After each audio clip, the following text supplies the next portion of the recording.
अस्सलाम वालेकुम। Lecture 6 F7 का स्टार्ट हो गया है जी। अच्छा जी, IS-16 हमने कर लिया ख़त्म अल्हम्दुलिल्लाह। IS-16 ऑलमोस्ट, अभी भी थोड़ा सा इसके ऊपर गपशप लगाते हैं, आधा पौना घंटा इस पर लगेगा। फिर इंशाल्लाह मैं 15-20 मिनट लगा के IS-40 की थोड़ी सी गपशप आपके साथ लगाऊंगा और ज़िंदगी का पहला सवाल आपसे करवाऊंगा और वो पार्ट बी में आपको दूंगा। उसके बाद फिर उसका असल काम मैं कल करवाऊंगा जिसमें ट्रांसफ़र होता है। असल में एक चैप्टर है आपकी किताब में जिसके अंदर 4 स्टैंडर्ड्स हैं। IS-16 सबसे ज़्यादा यही था, फिर IS-40 थोड़ा सा, IS-20 थोड़ा ज़्यादा सा, IS-23 थोड़ा ज़्यादा सा। ठीक है, तो जाहिर है वही कर रहे हैं। और फिर टेस्ट कैसे होगा कि हमारा टॉपिक तैयार हो गया, वो आज इंशाल्लाह हम देखेंगे। मेरे प्लान में है आज IS-16 के किट के सवाल ओपन करूँगा, आपके सामने रखूँगा और आपको बताऊँगा हाँ भाई क्या लगता है। देखेंगे ना कि कितने वाटर में हम हैं। ठीक है, अच्छा जी, तो मैंने कल आपको डिस्पोजल ऑफ रीवैल्यूड एसिड सिखाया था, ऐसे कि रीवैल्यूड एसिड डिस्पोज भी होता है। इसके ये दोनों सवाल कितनी ज्यादती की आपको पार्ट बी में मिल गए। किस किस ने पार्ट बी लिया, हाथ खड़ा करके बताएं। मारे गए तुमने कल छुट्टी भी की थी ना। ये तो गल गलत है ना यार जी। देखो यार, ऐसे नहीं काम चलेगा उस्ताद। फिर अब क्या करूं, शुरू कर दूं, मैं पढ़ाना शुरू कर दूं, टाइम ज़ाया कर दूं आपका। फिर इनका क्या कसूर है जो करके आए हैं का। नहीं है, कोई बात नहीं, ये कोई बात नहीं। क्वेश्चन 11 और क्वेश्चन 12, हाँ जी यही दो क्वेश्चन है, यही सेम। ये सॉल्यूशन मैंने लास्ट टाइम वाली शीट से उठा के इधर रखा है आपके लिए। कोई क्वेश्चन है तो पूछें इसमें। आप दोनों मोजेज मेहमान, इनको छोड़ो, दफा करो जी। समझ आ गया, क्लियर। शीशा शीशा, अच्छा अच्छा जी। अब ये भी मैंने कराया था। ओहो, ये तो मैं लिख कर ही नहीं लाया, इसका सवाल भी सॉल्व किया था जी। चेंज इन एस्टीमेट में कोई मसला, चेंज इन एस्टीमेट पढ़ा हुआ आपने, लेकिन थोड़ा सा रिवाइज कराना तो मकसद ज़रूरी है ना। ठीक है, आ गया, चलो। अच्छा जी, कंपोनेंट्स ऑफ कॉस्ट। बेसिकली कभी कभार ऐसा होता है कि हमारे कुछ एसिड्स ऐसे होते हैं जिनके डिफरेंट कंपोनेंट्स होते हैं और हर कंपोनेंट की कॉस्ट अलग होती है और उसकी यूजफुल लाइफ भी अलग होती है। जैसे मिसाल के तौर पे ये जनाब JF-17 थंडर हमने बनाया, ठीक है।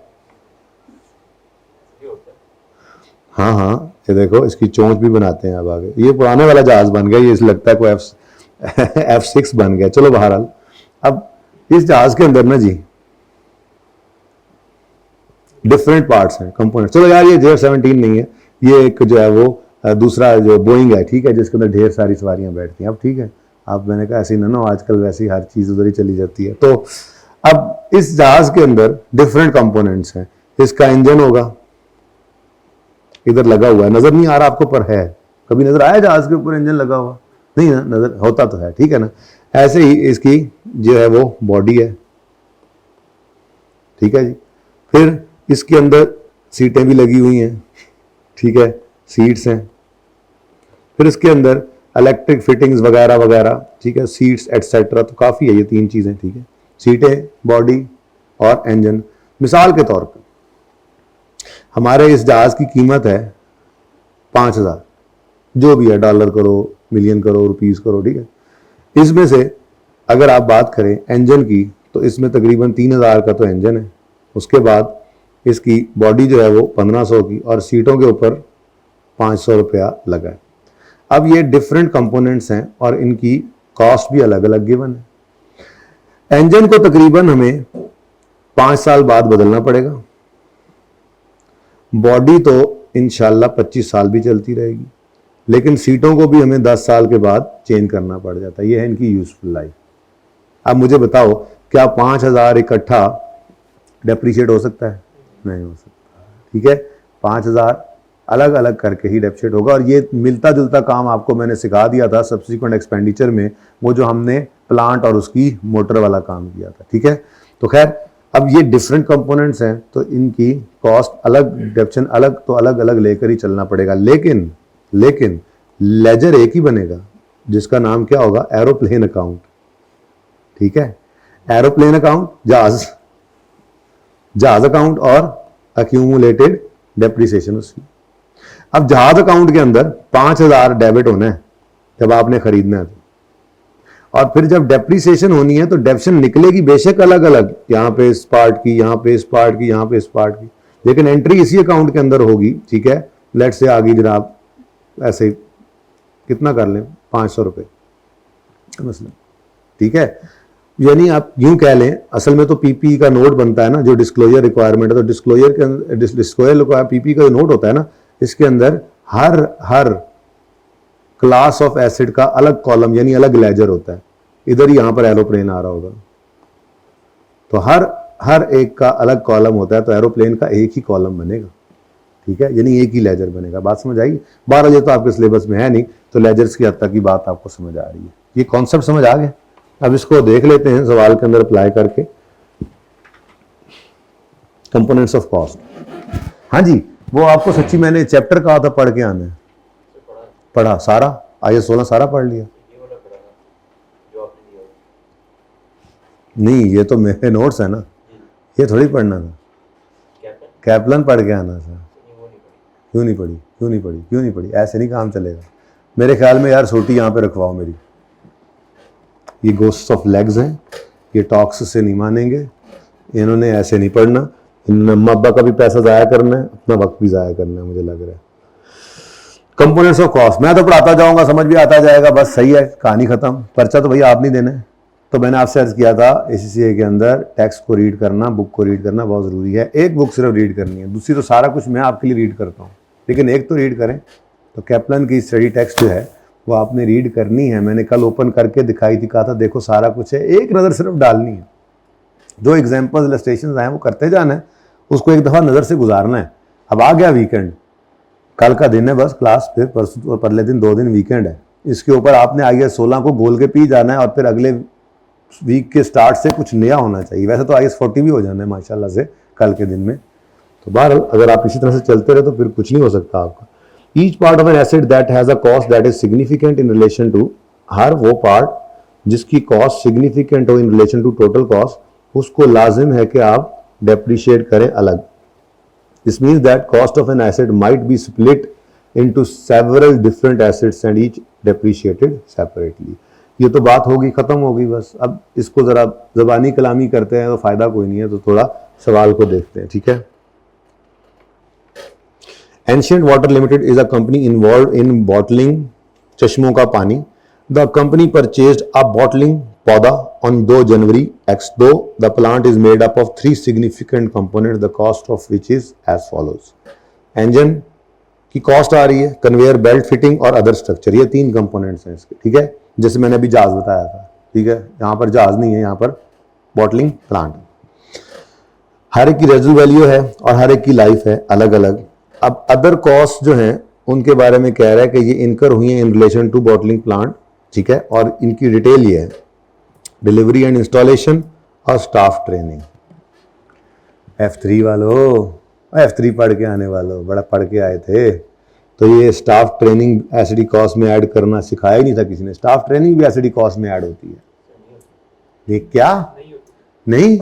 श्योर, बिल्कुल ऐसे ही है। स्टाफ ट्रेनिंग और एडवर्टीजमेंट, ये 2 ऐसे खर्चे हैं जिनको कभी भी आप कैपिटलाइज नहीं कर सकते, क्योंकि स्टाफ को ट्रेन करें उससे फायदा आना है ना, फायदा आना है ना, लेकिन वो भाई कह रहे हैं भाग जाए फिर। ठीक है, तो ये भाई कह रहे हैं नहीं नहीं, हम उसे कहेंगे भाई जाओगे तो 5 लाख दे के जाओगे, तो वो भाई कह रहे हैं वो 5 लाख दे के भी चला जाएगा, जहाँ जा रहा होगा अगले पैसे भी दे देंगे।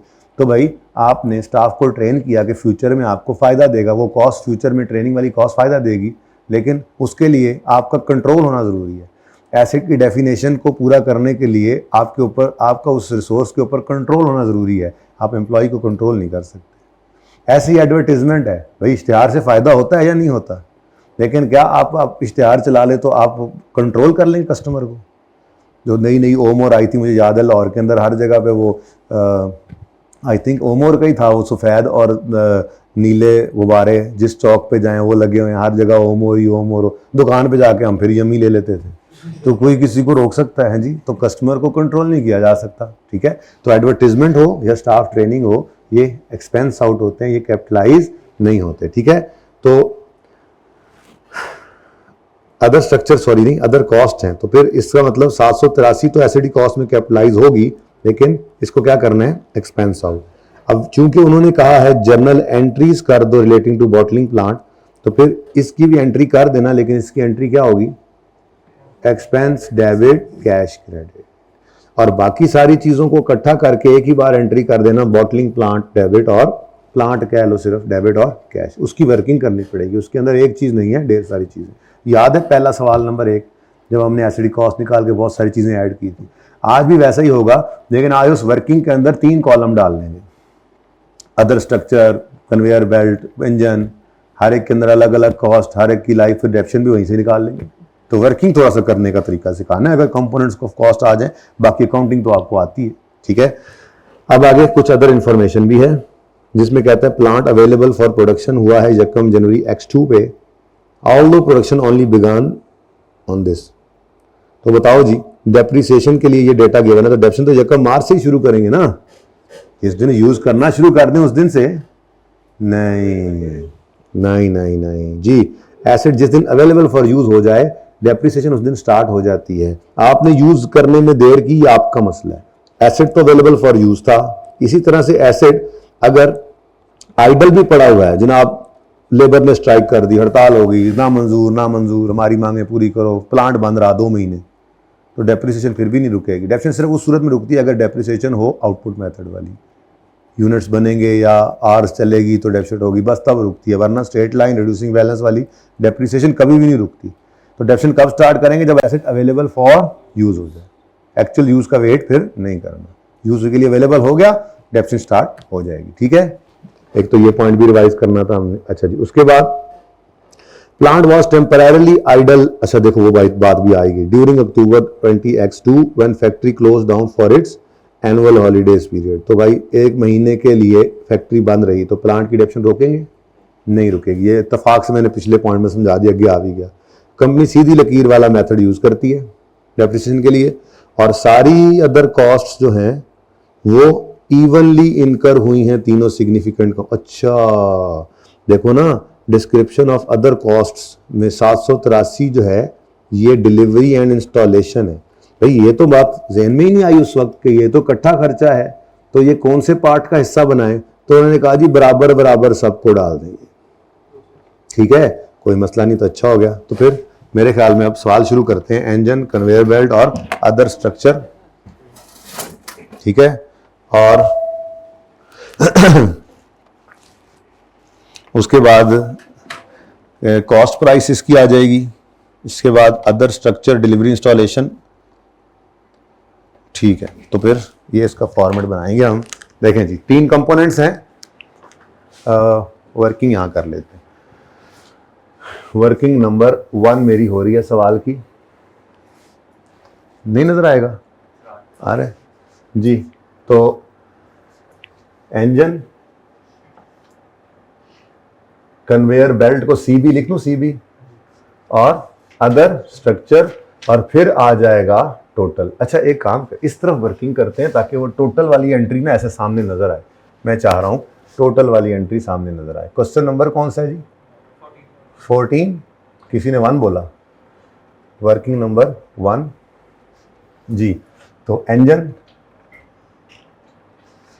वर्किंग भी यहीं पे ही करेंगे, इंजन, कन्वेयर बेल्ट और अदर स्ट्रक्चर। फिर वो असल में क्योंकि अलग अलग एंट्रीज होनी नहीं है ना, ठीक है, एंट्री तो करनी है हमने अल्टीमेटली टोटल से, मेरे पीछे नहीं आना, बता दो इसको। तो टोटल वाली फिगर से हम फिर जनरल एंट्री करेंगे, तो मैंने कहा इधर टोटल होगा, मैं तो यहाँ एंट्रीज कर दूंगा, अगर आपको इजी नजर आएगा, इजी पीजी। कन्वेयर बेल्ट और अदर स्ट्रक्चर, थाउजेंड्स में करेंगे सवाल, अगर आप लोगों की इजाजत हो तो।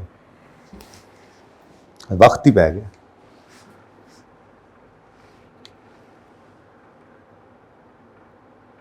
ताकि वक्त बचे।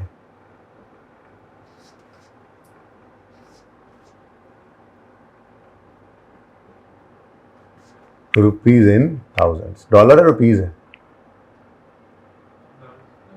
जो भी है। चले अब, हाँ जी, सारी चीजें ऐड करते जाएं 1 बाय 1। तो सबसे पहले क्या चीज आ रही है? कॉस्ट प्राइस, परचेज प्राइस उसकी, ठीक है। तो ये engine, conveyor belt, other structure, और फिर जो टोटल आएगा उससे एक ही बार एंट्री पास करते जाएंगे, ठीक है। सबसे पहले क्या आ रहा है जी, इसकी कॉस्ट प्राइस। Cost price 1500, 2800। अब ये फॉर्मेट बन गया, 1 मिनट का काम है। तो कॉस्ट प्राइस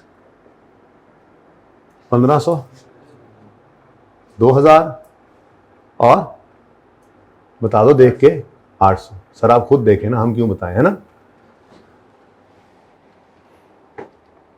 नेक्स्ट, उसके बाद अब देखो ये तो हो गया, आगे है रेजिडुअल वैल्यू और यूजफुल लाइफ। ये दोनों चीजें किसके लिए इस्तेमाल होती हैं, ये इस्तेमाल होंगी डेप्रीसिएशन के लिए। तो इसको छोड़ दो। अब कुछ रह गया अगर तो बता दो, कुछ रह गया, कुछ ऐड करने वाला रह गया हो। Delivery and installation. Delivery and installation एक ऐसी कॉस्ट है जिसको कैपिटलाइज किया जाता है ना, डायरेक्टली एट्रीब्यूटेबल खर्चा है। अब ये 783 टोटल है, सारे प्लांट की डिलीवरी इंस्टॉलेशन है। तो अब हमारे तो 3 कंपोनेंट्स हैं, मसला तो ये पड़ा हुआ है।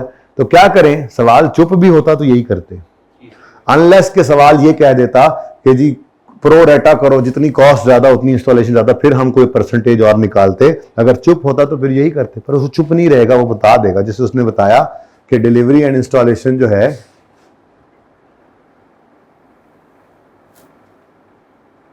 वो क्या करने जी, 783 है, 783 है ना, डिवाइड बाय 3 करें, क्या आंसर आता है जी,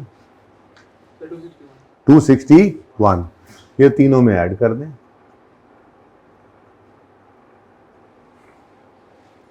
ठीक है। और कोई डायरेक्टली एट्रीब्यूटेबल खर्चा हो जी, और कोई डायरेक्टली एट्रीब्यूटेबल खर्चा है जी, कोई नहीं है, ठीक है। तो इसका मतलब हमारी टोटल कॉस्ट निकल आई।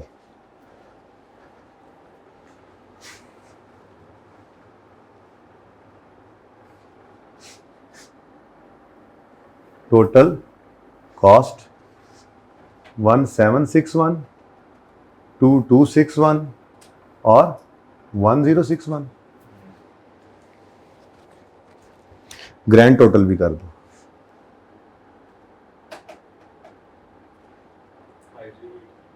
5083।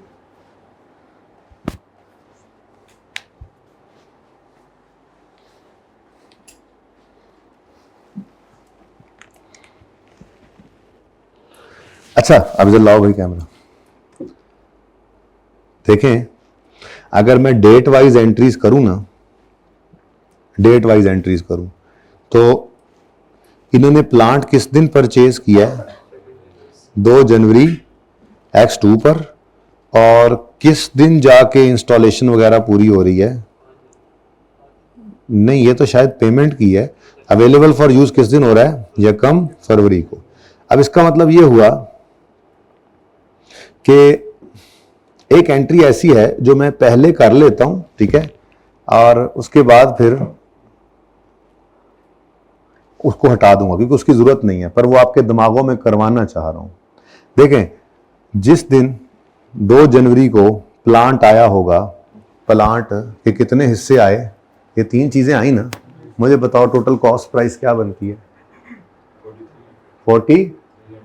ये 4300 आज हमारे पास आ गया। इसको रिकॉर्ड करना है या नहीं करना, करना है ना। अच्छा, अब ये एंट्री जरूरत नहीं है करने की, लेकिन मैं वैसे आपको समझाने के लिए कर रहा हूं, ठीक है। तो किस दिन, 2 फरवरी, 2 जनवरी, तो 2 जनवरी 2000 जो भी था, इस दिन हमारे पास एसेट आ गया। अब मसला यह है कि हम प्लांट को डेबिट नहीं कर सकते। क्यों? प्लांट अभी अवेलेबल और यूज नहीं ना हुआ, पीपी में तो तब जाएगा जब वो, तो फिर अब क्या करें।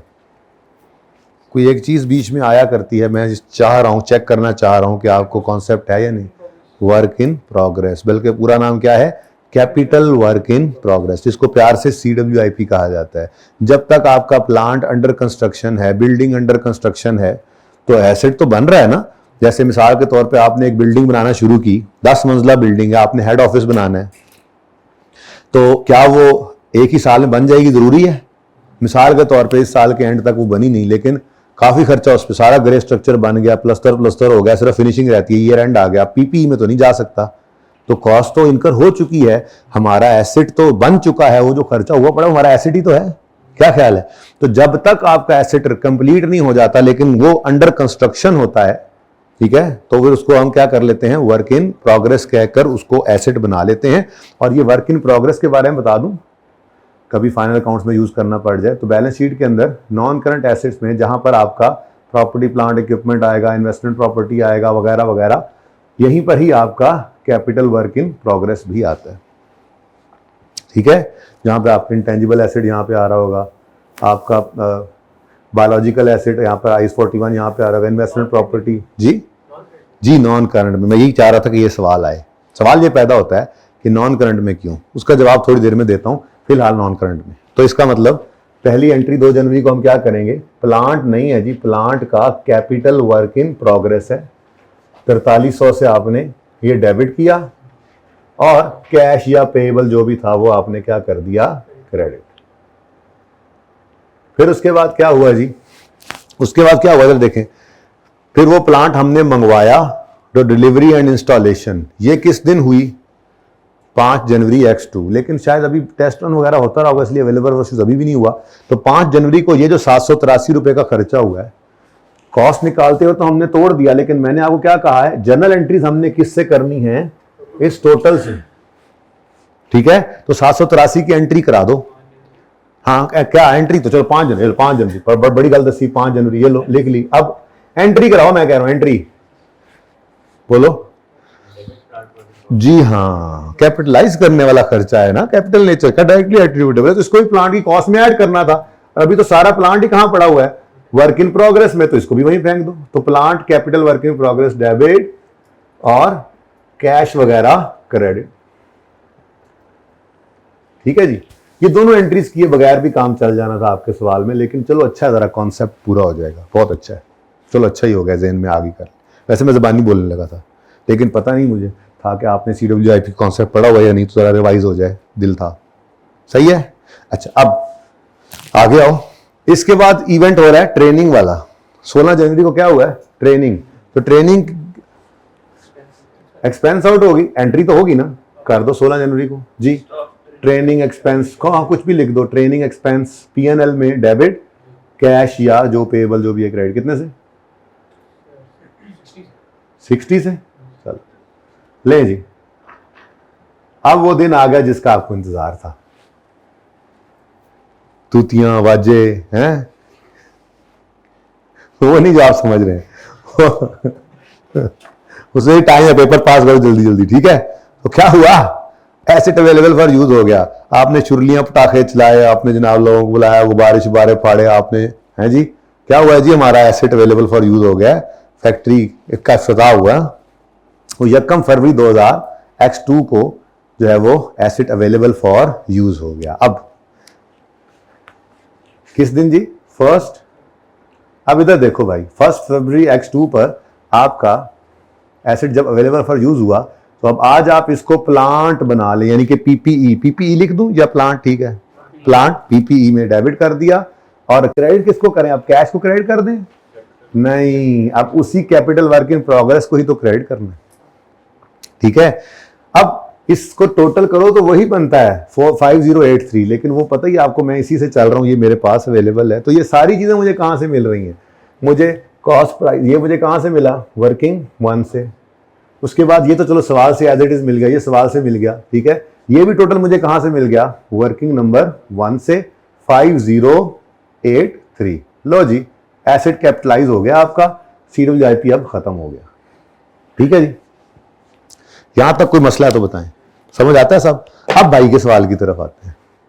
सवाल ये पैदा होता है कि मसलन यहीं पर मिसाल के तौर पे 31 जनवरी पे ईयर एंड होता है। मैं कहता हूं जी, अगर मेरा मिसाल के तौर पे 31 जनवरी पे ईयर एंड है और मेरी बैलेंस शीट बन रही है, तो मैं कह रहा हूं 31 जनवरी पे मेरे पास 5083 कहां पे पड़ा होना था, CWIP में। अगर ईयर एंड हो जाता तो हुआ नहीं ना, हो जाता तो कहां पड़ा होता, CWIP में। तो फिर भाई का सवाल ये है कि अगर फरवरी में ये खत्म ही हो जाना है, तो फिर इसको आप करंट एसेट्स में क्यों नहीं रख रहे। उसका जवाब यह है कि ये एक ऐसा प्रोग्रेस, ऐसा इन प्रोग्रेस एसेट है जिसने अल्टीमेटली नॉन करंट में ही कन्वर्ट होना है, तो अकाउंटेंट्स इसको भी फिर नॉन करंट में ही शो करते हैं जब तक बन ना जाए, क्योंकि इसने बन के भी कहां जाना है, नॉन करंट। तो जितना बना हुआ है वो भी क्या कहां पड़ा होगा, नॉन करंट में। ठीक है, नहीं नहीं बेटा, बेटा ये इन्वेंट्री है नहीं ना, बॉटलिंग का नहीं, इन्वेंट्री तो वैसे ही करंट एसेट है। इन्वेंट्री बन रही है या बन चुकी है वो करंट एसेट है, करंट एसेट है, फिर उसको करंट में रखेंगे। ठीक है, इन्वेंट्री भी इन प्रोग्रेस हो सकती है। ठीक है, हमारे बिजनेस सामने ऐसे ही होते हैं जिनमें इन्वेंट्री हर वक्त बन रही होती है, लेकिन भाईजान कह रहे हैं मैं तो हवाई जहाज बनाने वाली कंपनी हूं, तो मेरे लिए तो हवाई जहाज भी क्या है, इन्वेंट्री। तो हवाई जहाज क्या रातों रात बन जाएगा, नहीं हो सकता है। एक बैरी जहाज बना रहे हैं, बैरी जहाज बनाते हैं तो 3 साल में इनका एक बैरी जहाज बनता है, लेकिन वो इनकी इन्वेंट्री है ना, क्या हो सकता है। ठीक है, सही है, चलो अच्छा जी, बहरहाल ये बात समझ आई। कैपिटल, इसीलिए मैंने लफ्ज क्या लिखा, कैपिटल वर्क इन प्रोग्रेस, मैंने ये नहीं लिखा वर्क इन प्रोसेस। इन्वेंट्री के साथ लफ्ज इस्तेमाल होता है वर्क इन प्रोसेस। ठीक है, ये इसके साथ क्या लिखा हुआ है, कैपिटल वर्क इन प्रोग्रेस या प्रोसेस कह ले। ठीक है, कैपिटलाइज होने वाला, तो फिर कैपिटलाइज ही होना है, बाद में पीपी ही बनना है, हमने उसको अभी ही नॉन करंट एसेट में रख लिया। ठीक है, लो जी, यहां तक कोई मसला है तो बताएं। अब क्या करें जी, अब क्या करें, डेप्रिसिएशन करनी है। डेप्रिसिएशन करनी है तो इसी वर्किंग में आना पड़ेगा, क्योंकि टोटल अमाउंट तो डेप्रिशिएट हमारी हो नहीं सकती, तो डेप्रिसिएशन एक्सपेंस निकालना है जी हमने। और इस वक्त हम डेप्रिसिएशन एक्सपेंस निकालने लगे हैं for the year ended, for the year ended 31 December X2, पहला साल यही है ना। ओहो, मैं ऊपर लिखना ही भूल गया यार कि ये फॉर द ईयर, असल मैंने ये एंट्रीज मिटानी थी ना, चलो खैर, तो ये एंट्रीज के ऊपर हेडिंग दो, for the year ended 31 December X2। Okay, वो मैंने असल में ये दोनों एंट्रीज मिटानी थी, मैंने कहा था यहां नाम लिख लूंगा, फिर मेरा ज़हन ही बदल गया ये एंट्रीज मिटाने का, ये पढ़ी रहे। तो ये जो एंट्रीज मैं ऐसे लिख देता हूं, ये जो एंट्रीज करेंगे जिसमें बस एक रह गई है डेप्रिसिएशन एक्सपेंस की एंट्री, ये एंट्रीज हम कर रहे हैं for the year ended 31 December X2। ठीक है, तो ईयर एंड के ऊपर डेप्रिसिएशन एक्सपेंस निकालना है जी। तो डेप्रिसिएशन एक्सपेंस निकालने के लिए थोड़ी सी वर्किंग करनी पड़ेगी, तो जरा कोशिश तो करें, कैलकुलेटर पे निकाल लें।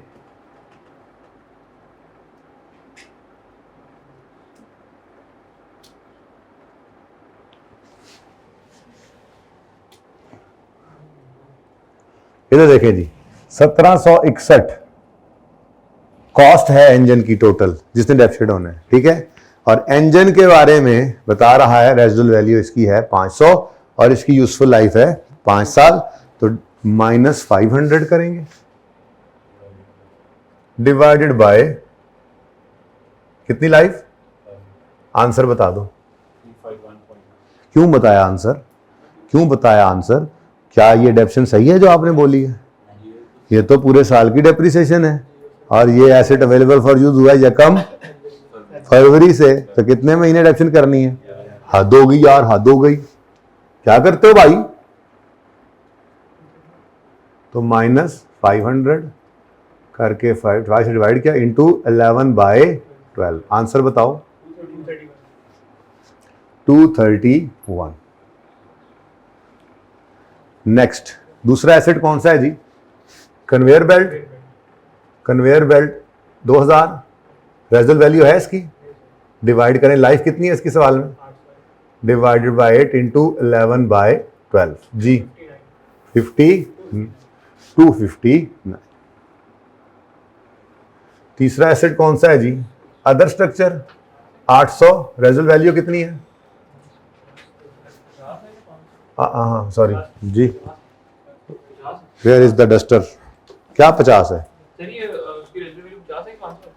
इधर देखो भाई इसकी 50 है।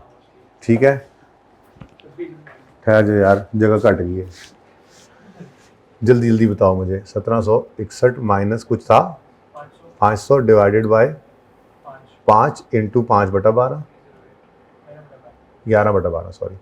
उसके बाद 2000 की कोई रेजिडुअल वैल्यू नहीं थी, और लाइफ इसकी थी 8 इंटू 11/12।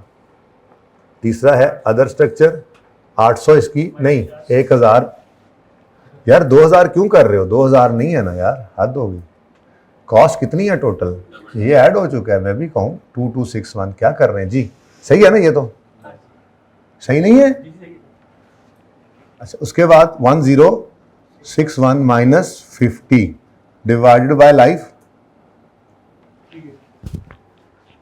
अदर स्ट्रक्चर 800 था, ये देखो इसमें ऐड हो गया इंस्टॉलेशन, टोटल बन गया 1061 माइनस 50 डिवाइड बाय 3। लेकिन ये पूरे साल की है, हमें चाहिए 11 महीने की डेप्रिसिएशन। Answer is 309। अच्छा, अब देखो इधर मेरी बात सुनो, डेप्रिसिएशन तो अलग अलग निकालना जरूरी है, बुक वैल्यू अलग निकालने की जरूरत तब तक नहीं है जब तक इसी तरह का एसेट रीवैल्यूएशन मॉडल पे ना चला जाए। रीवैल्यूएशन आपको करा दी ना, तो वो कभी जरूरत पड़े तो इसको यूज कर सकते, लेकिन फिलहाल जरूरत नहीं। टोटल डेप्शन बताओ, टोटल 700। हद होगी यार, एक 10 दो। 799। तो डेप्रिसिएशन की एंट्री किस दिन करोगे खड़े होकर? 31 दिसंबर X2 की शाम को आपने एंट्री पास की। Depreciation expense debit, accumulated depreciation credit, working one से 799 टोटल से एंट्री कर रहे हैं आप। ठीक है जी, तो ये जनाब आपका पहला साल हो गया एंड, और दूसरा साल शुरू होगा, वो भी एंड हो जाएगा। वक्त गुजरने का कौन सा पता लगता है, जिंदगी भी ऐसे ही एंड हो जाएगी।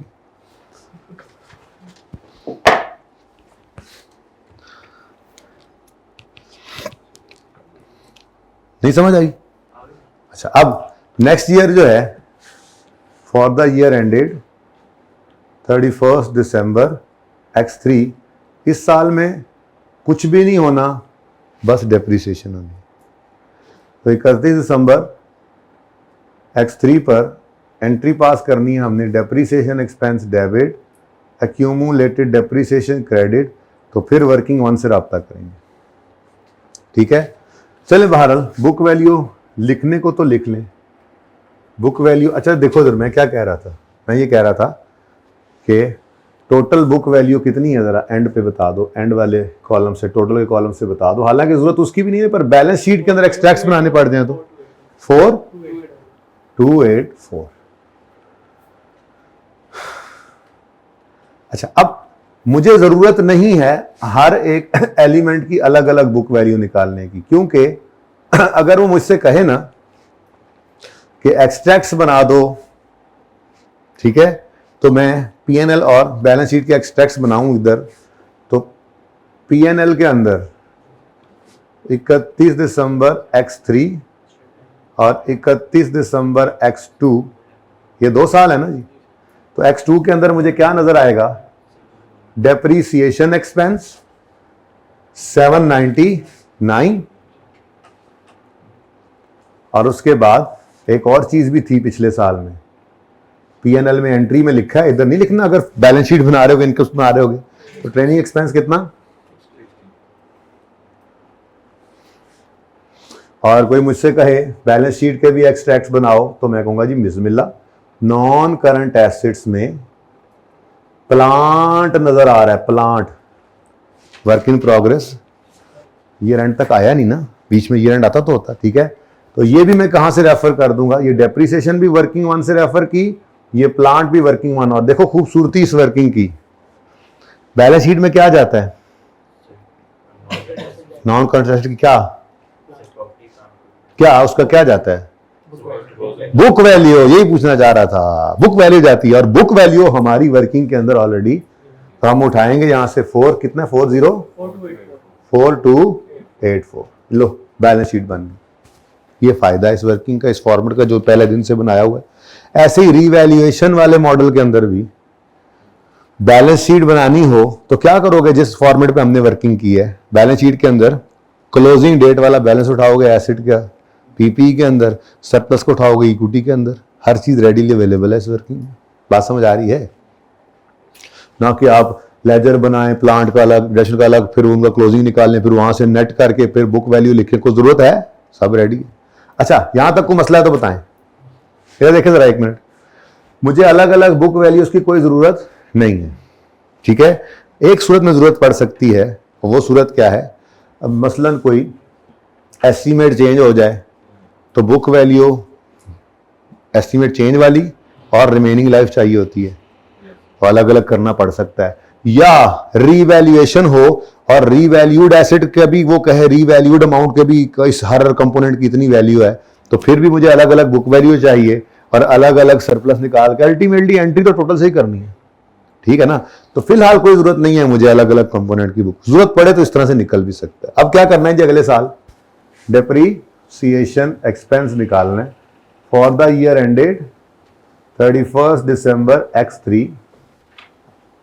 तो इधर देखो जी, वही स्ट्रेट लाइन मेथड है ना, तो डिवाइडेड बाय 5, लेकिन अब 11/12 नहीं करना। क्या ख्याल है, आंसर बताओ एंजन का। 1761 माइनस 500 डिवाइड बाय 5, 252, पूरे 12 महीने की डेप्रिसिएशन, ऐसे ही है बोलो। उसके बाद दूसरा कंपोनेंट कौन सा है जी, कन्वेयर बेल्ट 2261, इसकी कोई बुक रिजर्व वैल्यू नहीं थी, डिवाइडेड बाय 8, लेकिन अब फ्रैक्शन कोई नहीं लगाना क्योंकि पूरा साल इसको डेप्रिसिएट करना है। भाई ने इतने बैजो मेरी कांडी वेखी जाते हो, फिर तुम क्लास तो बाहर नहीं कहोगे सर दी कंड भी सुन दी जी। 283। उसके बाद तीसरा कंपोनेंट है 1061 अदर स्ट्रक्चर डिवाइडेड बाय 3, के ऊपर से देखता जा रहा हूं बस, 11/12 नहीं कर रहा जी।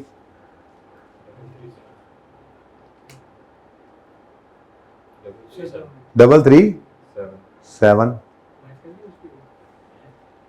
1061 डिवाइड बाय 3 है, सही है, डबल 37, ग्रैंड टोटल 872। अब ये वो फिगर है जिससे एंट्री पास कर लेंगे हम।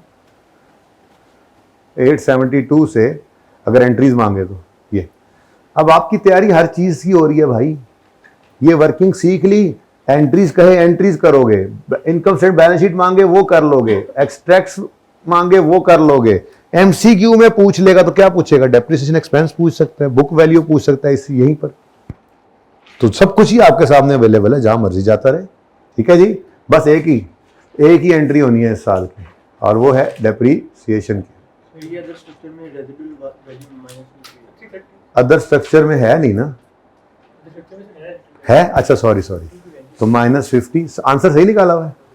चलो ये तो आप कमाल के लोगों कसम से, ले डिवाइड बाय 3, आंसर सही है, गुड। ये आते हैं बच्चे, जापानी बच्चे हैं, चाइना का माल नहीं आ रहा, और चाइना का माल वैसे आजकल ना बड़ा चढ़े आ जाए। ले जी, अब जी बताएं बुक वैल्यू कितनी है, अलग अलग की जरूरत है नहीं, पड़ जाए तो निकाल सकते हैं, फॉर्मेट ऐसा है जी 340 3412। लो जी, यहां पे मैं क्लोज करता हूं इस वर्किंग को, और ये हमने क्या सीखा है जी, अगर कंपोनेंट्स आ जाएं कॉस्ट के डिफरेंट, लाइफ्स हों डिफरेंट, तो उनकी डेप्रिसिएशन लेनी तो डिफरेंट है, लेकिन अगली बात भी आपको सिखाई है स्टैंडर्ड में, तो सर इतनी सी बात लिखी हुई थी, अगली बात फिर अकाउंटिंग भी सिखाई है, अकाउंटिंग कैसे करनी, ठीक है। अच्छा, अगर ये काम नहीं करवा रहा बल्कि एक्सट्रैक्ट्स मांग रहा है, तो डेप्रिसिएशन कितनी है इस साल की, 872। इस साल कोई ट्रेनिंग एक्सपेंस नहीं आया, और बैलेंस शीट के अंदर 3412 पर प्लांट नजर आएगा। अब ये देखो बच्चों, ना तो ये आपसे रिक्वायर करता है नॉर्मली, ना ये करता है, आपसे रिक्वायर करता है या तो फाइनल अकाउंट्स में इसकी एडजस्टमेंट देगा, तो अल्टीमेटली आप यहां पे इन चीजों को पहुंचा रहे होंगे, या आपको वो एमसीक्यूज में ये पूछेगा और सारी सिचुएशन देखकर एंड पे क्या कहेगा, what is the depreciation expense for the year 31 December X3, या यूं कह देगा what amount shall be charge to P&L for the year X3। वहां पे कोई बच्चे गलती से ये ले ले, या कोई बच्चे इस तरह से अलग अलग डेप्रिसिएशन ना निकाल सके, तो उनका आंसर गलत हो गया। फिर वो और क्या पूछ सकते हैं what amount shall be shown for plant in balance sheet, ठीक है। तो ये आपसे पूछेगा, लेकिन उसके पीछे सारी कहानी ये वर्किंग है। एंट्रीज नहीं पूछता, एंट्रीज ड्रैग ड्रॉप के अंदर आपसे करवा लेता है एमसीक्यूज में, तो पूछेगा भी तो आपको एंट्रीज आती हैं आम तो। मैं तो हर काम शुरू ही यहीं से करता हूँ और ख़त्म भी यहीं पे ही होता है, वहां से शुरू करके यहाँ पे ख़त्म, दरमियान में सारे सवाल। उसके बगैर तो समझ नहीं सकते, मैं तो कोई चीज़ उसके बगैर नहीं समझाता, तो उसके बगैर हम समझ भी कुछ नहीं सकते हैं। ठीक है, सही है। चले जी, आइए तशरीफ लाइए।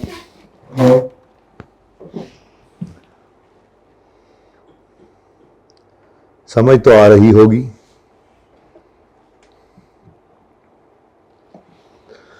अच्छा जी, अब इसमें रह क्या गया है?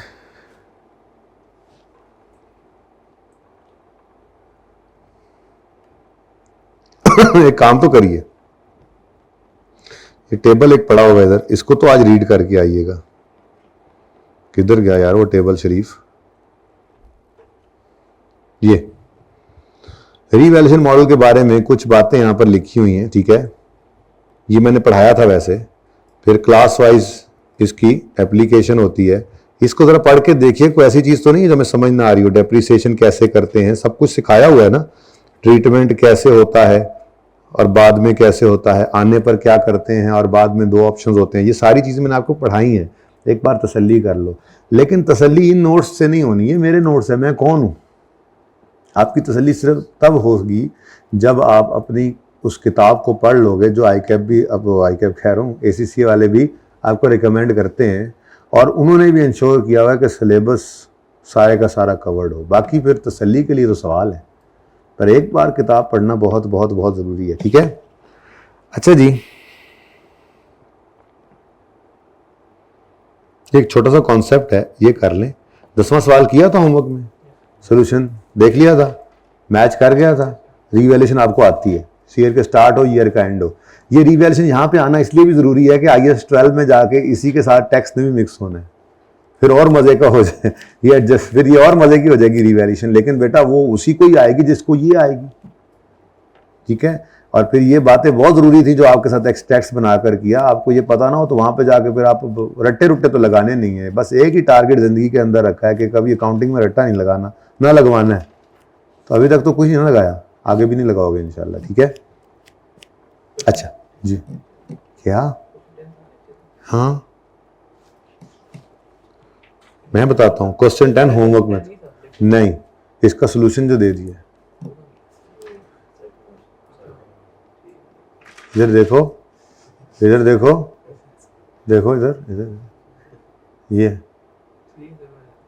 कभी किताब ही नहीं देखी, कभी नोट्स ही नहीं देखे, आ जा सर हम आ जाते हैं, ये थोड़ा है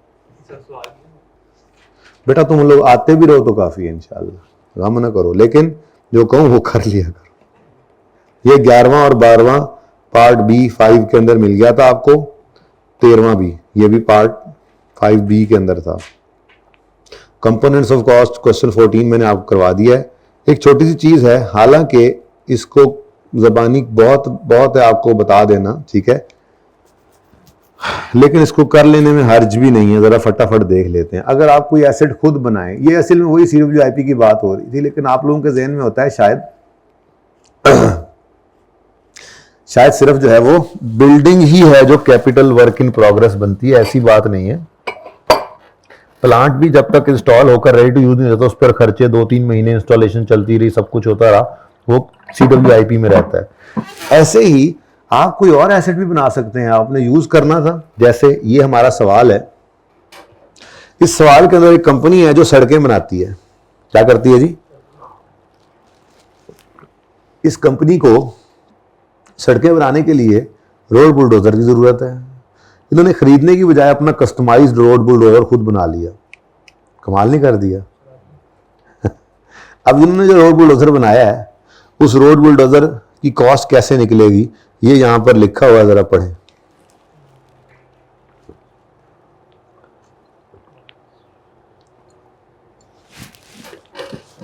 पानी बड़े मजे का लगा मुझे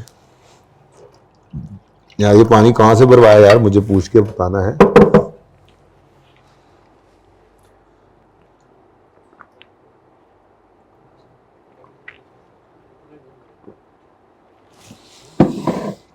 कहता है अगर कोई सेल्फ कंस्ट्रक्टेड एसेट हो तो उसकी कॉस्ट डिटरमिन करनी है बाय एडिंग अप जो उस पर मटेरियल लगा, जो लेबर लगी और जो ओवरहेड्स। इतनी आसान बात है, ज़बानी बता देता तो काफ़ी था, लेकिन कोई बात नहीं, 5 मिनट नहीं लगने, तो एक बार करके देख ले। एक MCQ भी हो गया इससे, तो ये 5 मिनट हलाल हो जाएंगे। ठीक है। Road international limited constructed its own specially designed road bulldozer. इनका स्पेशल डिजाइन का रोड बुलडोजर है, ठीक है ना जी, जो खड्डों वाली रोड बनाता है, ये उन्होंने इस तरह का बुलडोजर बनवाया। Detail of related cost incurred are as follows. Cost of raw material purchase, raw material जो खरीदा ये वो है, रॉ मटेरियल जो यूज कर लिया बुलडोजर की कंस्ट्रक्शन में, तो 5 लाख का खरीदा, 1 लाख यूज किया, तो इसका मतलब बाकी फिर और कामों के लिए यूज किया होगा। तो देखें, एक बात कर दूं वैसे कि आपका ये 500 की भी एंट्री मैं कर देता हूं, ये 500 की एंट्री बल्कि यहां कर देता हूं। इस 500 की एंट्री क्या होगी आप बता दो, क्या होगी? कुछ तो आप भी बताओ यार, सारा कुछ ही मुझसे सीखोगे, कुछ तो खुद मुझे भी सिखा दो, मैं तो रोज ही सिखाते हो मुझे। जी बोलो। Raw material inventory debit, raw material की इन्वेंट्री डेबिट और कैश क्रेडिट कितने से जी? 500 से। ठीक है। अच्छा, उसके बाद अभी मैं बुलडोजर बनाना शुरू नहीं कर रहा, ठीक है, वो जो यूज हुआ है वो ठीक है, उसकी एंट्री हम इंशाल्लाह कर लेंगे। दूसरी चीज, ओवरहेड्स इनकर हुए, ठीक है। Test to ensure factory labour costs, factory labour की टोटल कॉस्ट, फैक्ट्री के अंदर जितनी लेबर लगी उसकी कॉस्ट कितनी है? 3 lakh. 80% of total labour cost for the year were incurred on building roads and 20% were incurred on construction of. तो 20% सिर्फ हमारे लिए रेलेवेंट है ना, लेकिन अब अगर आप कहो मुझे 300 की एंट्री करनी है, तो मैं कहूँगा कोई मसला नहीं है, 300 की एंट्री करो। इसको पे रोल अकाउंट डेबिट भी कह सकते हैं। यानी पता क्या होता है, आपने वो कॉस्ट अकाउंटिंग पढ़ी होगी, आपका वो F5 है ना, F9 है, पेपर पढ़ लिए, पढ़ना है। बहरहाल कॉस्ट अकाउंटिंग के अंदर ये कॉन्सेप्ट इस तरह से आता है, आपको इंशाल्लाह मौका आने पे पता लग भी जाएगा कि आप वैसे भी आप जब ऑर्गेनाइजेशन में जाएंगे तो क्या होता है, एक पे रोल बनता है। पे रोल के अंदर ना जनाब, आपके पे रोल के अंदर आपके सारे स्टाफ का पे रोल होता है, चाहे वो प्रोडक्शन वाले हैं, चाहे वो सेलिंग वाले हैं, चाहे वो एडमिन वाले हैं, और ये एक पेरोल बनता है जो मंथ के एंड पर सारे का सारा पे कर दिया जाता है। ठीक है। पेमेंट हुई ना, अब ये पेमेंट फैक्ट्री में भी हुई, हेड ऑफिस में भी हुई, एक पेरोल बन गया। ठीक है। ये डिफरेंट भी बन सकते हैं, 2 भी बन सकते हैं, 3 भी बन सकते हैं, लेकिन मैं अज्यूम कर रहा हूं जरा समझाने के लिए कि सिर्फ फैक्ट्री का नहीं, पूरी ऑर्गेनाइजेशन का भी एक बन सकता है। ठीक है। लेकिन फैक्ट्री का एक पेरोल बनता है जिसके अंदर फैक्ट्री की डायरेक्ट लेबर, इनडायरेक्ट लेबर, उनके अंदर सुपरवाइजरों के सबके खर्चे, सब कुछ, सब सिक्योरिटी गार्ड, फैक्ट्री के सारे मुलाजमीन का पेरोल एक बन गया। और ये बैंक से पे करना है तो यही बैंक में चला जाएगा, ये कैश में कुछ पे करते हैं अगर छोटे मुलाजमीन को, मजदूरों को, तो वो कैश पेमेंट हो जाएगी। तो ये पेमेंट कर दी जाती है पेरोल से। जिस वक्त ये पेमेंट होती है ना, उस वक्त इसकी एंट्री पास की जाती है payroll account debit. Payroll account भी कहते हैं कुछ लोग, इसको वेजेस अकाउंट भी कह देते हैं, वेजेस अकाउंट, सैलरी अकाउंट, जो भी कह लो। ठीक है। डेबिट करके कैश या पेबल जो भी है, या बैंक या पेबल, कुछ को दे दिया, कुछ को पे करना है, ये क्रेडिट कर देते हैं। ठीक है जी। अब ये पे रोल हमने रिकॉर्ड कर लिया, इसके बाद फिर ये पे रोल ना एलोकेट किया जाता है। ये तो पूरी फैक्ट्री का पे रोल आ गया, बल्कि मैं कहता हूं पूरी ऑर्गेनाइजेशन का आ गया। अब इसमें से कुछ लोग ऐसे थे जो डायरेक्टली इन्वॉल्व थे प्रोडक्शन में, उनको वर्किंग प्रोसेस में डाल दिया जाता है। जो कल के यूं कह लो, ठीक है, जैसे अब रोड बुलडोजर है, तो रोड बुलडोजर को डेबिट करके पे रोल को क्रेडिट कर देंगे। फिर इसी के अंदर सेलिंग वालों का खर्चा भी था, तो हमने कहा जी सेलिंग एक्सपेंस डेबिट, पे रोल क्रेडिट। एडमिन वालों की सैलरी भी इसी में पड़ी थी, हमने कहा जी एडमिन एक्सपेंस डेबिट, पे रोल क्रेडिट। बात समझ आ रही है? ये इस तरह से कहानी चलती है। तो वेजेस सारी ऑर्गेनाइजेशन की इकट्ठी पड़ी हुई है, इसमें से हमारे मतलब की हमने निकालनी होती है। ठीक है। तो अगर आप इस तरह से कर लें एंट्री, आपकी मर्जी है, इस तरह से ना करें तो आप डायरेक्ट भी कर सकते हैं एंट्री के। आप कितना बनता है 3 लाख का 20%? 60,000 की आप डायरेक्ट एंट्री भी कर सकते हैं, उसको लेबर कॉस्ट में से ना निकालें बल्कि डायरेक्ट कैश पे कर दें। लेकिन मैंने आपको एक छोटा सा कॉन्सेप्ट दिया कि जैसे ये इन्वेंट्री खरीद कर हमने स्टोर में रख ली, जितनी रोड बुलडोजर पे यूज करेंगे वो यहां से निकाल लेंगे। बिल्कुल ऐसे ही ये जो होता है इसकी एंट्री होती है, लेबर कॉस्ट कर लो, पे रोल कर लो, लेबर कॉस्ट कर लो, लेबर कॉस्ट लिख लो या पे रोल लिख लो, लेबर कॉस्ट डेबिट, ये सबको हम पैसे पे कर देते हैं। ठीक है, ये तो पैसे पे किए ना, ये तो अब हमने पैसे पे करने से पेरोल अकाउंट बनाया, सबके पैसे दे दिए। अब ये टोटल लेबर कॉस्ट इनकर हुई है। चले, ये मैंने वैसे ही जरा एंट्रीज कर दी, मैं अभी रोड बुलडोजर बनाना शुरू कर रहा हूं। अब रोड बुलडोजर पे काम शुरू करते हैं, शुरू करें जी काम। सबसे पहले रोड बुलडोजर पर आपने कितना मटेरियल लगाया, 1 लाख का, तो उसकी एंट्री क्या करोगे, CWIP of road bulldozer debit. और अब कैश नहीं ना बेटा, यही तो समझा रहा हूं। अब क्या करोगे, रॉ मटेरियल इन्वेंट्री क्रेडिट कितना, 100 से। और अगर सिर्फ यही खरीद कर डायरेक्ट लगा दिए तो फिर कैश भी कर सकते थे। ये जनाब पहली एंट्री आ गई। ठीक है, सही है। अच्छा, दूसरे नंबर पे एंट्री करेंगे आप। दूसरे पे फिर क्या हुआ जी, फिर क्या हुआ जी, ओवरहेड्स लगे हैं कुछ रोड बुलडोजर पे, तो एंट्री हो गई 40,000 की एंट्री करोगे, CWIP ऑफ, दूसरी एंट्री की CWIP of road bulldozer debit. यही बताया ना, मटेरियल लेबर ओवरहेड्स कितना जी, 40। और इसको नहीं बताया हो तो कैश या बैंक से पे किया होगा आपने, तो ये ओवरहेड्स, कोई बिजली गैस वगैरह कोई खर्चे हो गए। फिर क्या हुआ जी, फिर क्या हुआ जी, टेस्ट रन लगाया, टेस्ट किया कि ये सही चल रहा है या नहीं। तो टेस्ट रन की कॉस्ट भी एसडी कॉस्ट में क्या हुआ करती है जी, बोलो, नहीं ऐड होती, होती है। यही मैंने बताया था, मैंने बताया था आपको। पहला सवाल अभी देखते हैं,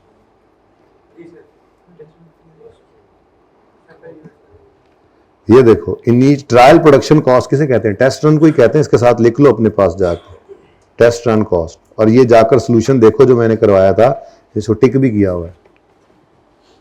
मैंने सिर्फ ये कहा था कि स्टैंडर्ड में एक चेंज आई है पुराने कुछ टाइम पहले, जिसमें उसने कहा कि टेस्ट रन में बनने वाले सैंपल्स की कॉस्ट और उनका रेवेन्यू, सैंपल्स को लोग बेच भी देते हैं ना कुछ तारफी कीमत में, ये P&L में जाएंगे।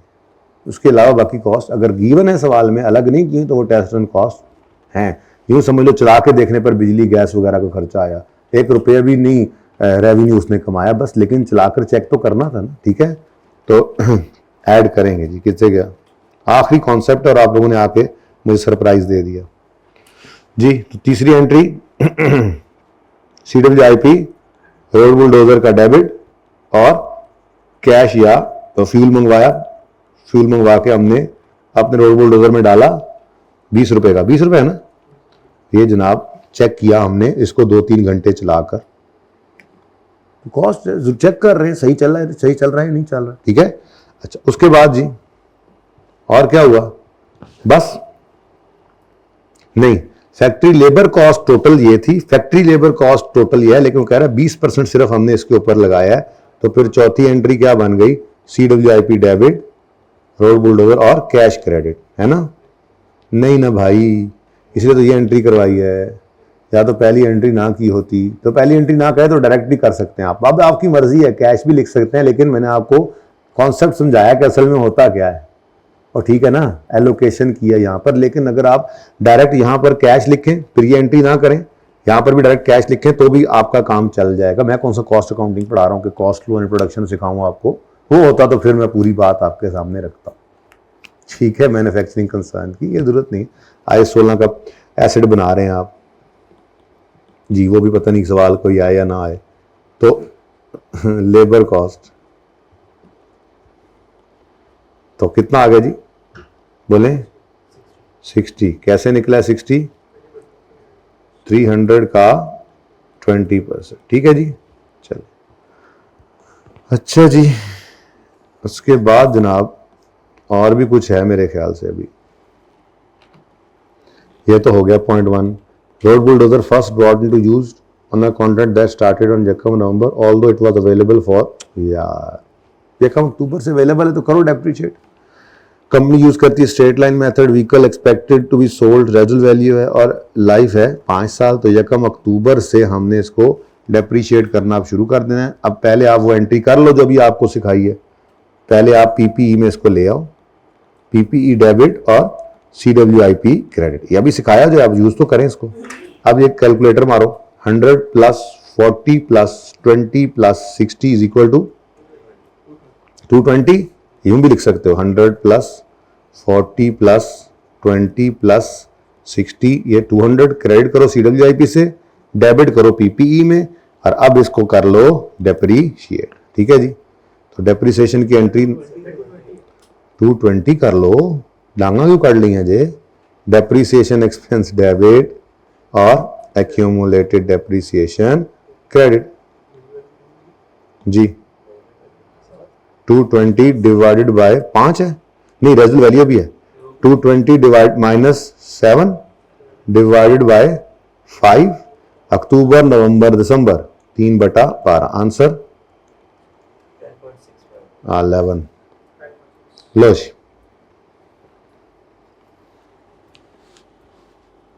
ठीक है। ले जी, अब मेरी तरफ से तो IAS 16 हो गया खत्म, लेकिन आपकी तरफ से IAS 16 हो गया अब शुरू। ठीक है,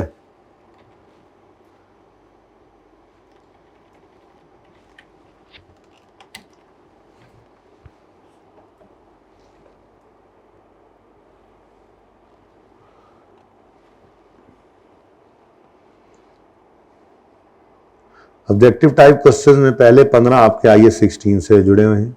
इनमें कोई और साथ टच होकर आ गया तो वो आप नहीं कर पाएंगे तब तक जब तक कोई वो स्टैंडर्ड जो टच हो रहा है वो होना जाए। जैसे मसलन IAS 21 है, हमने पढ़ना है, हमारे सिलेबस में, ठीक है, वो फॉरेन करेंसी का। तो अगर आपने कोई बाहर से एसेट मंगवा लिया है तो शायद वो वाले रूल्स अभी आप ना बता सकें।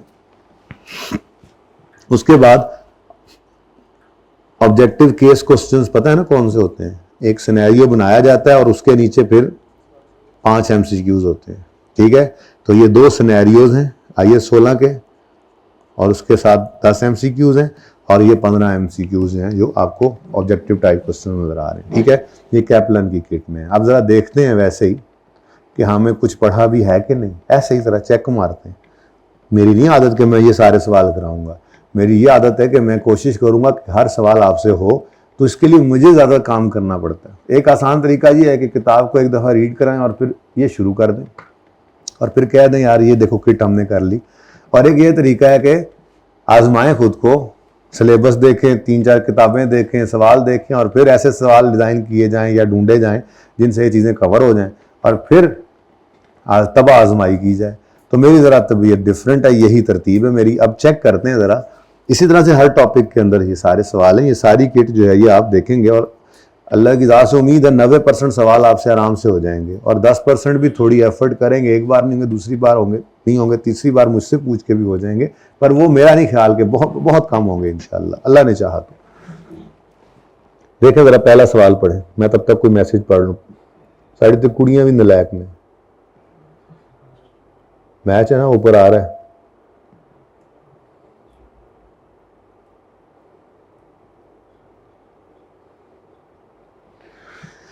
हाँ जी, IAS 16 requires an asset to be measured at cost on its initial recognition in financial EW used its own staff, EW company होगी ना कोई, assisted by contractors when required to construct a new warehouse for its own use। अब यार मैंने IAS, चलो वो मैं ये कह रहा था कि मैंने ना IAS 40 की बुनियाद डाल के आपको भेजना है। पहला सवाल आपसे नहीं करवाना है, मैनू नहीं पता, सारी बात बता के भेजूंगा। IAS 40 होता क्या है, क्या ट्रीटमेंट है, सारी बातें करके फिर एकदम आप पे छोड़ूंगा।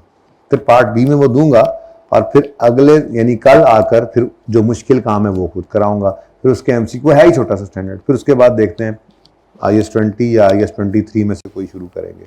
IAS 23 बोरिंग कॉस्ट नहीं पढ़ा हुआ आपने, नवा नकोर, और IAS 20 है गवर्नमेंट ग्रांट्स, ये पढ़ा हुआ है गवर्नमेंट ग्रांट्स का स्टैंडर्ड, ये भी नहीं, नवा नकोर। मजा तो उन्हीं स्टैंडर्ड्स का आता है। IAS 40 पढ़ा हुआ है आपने?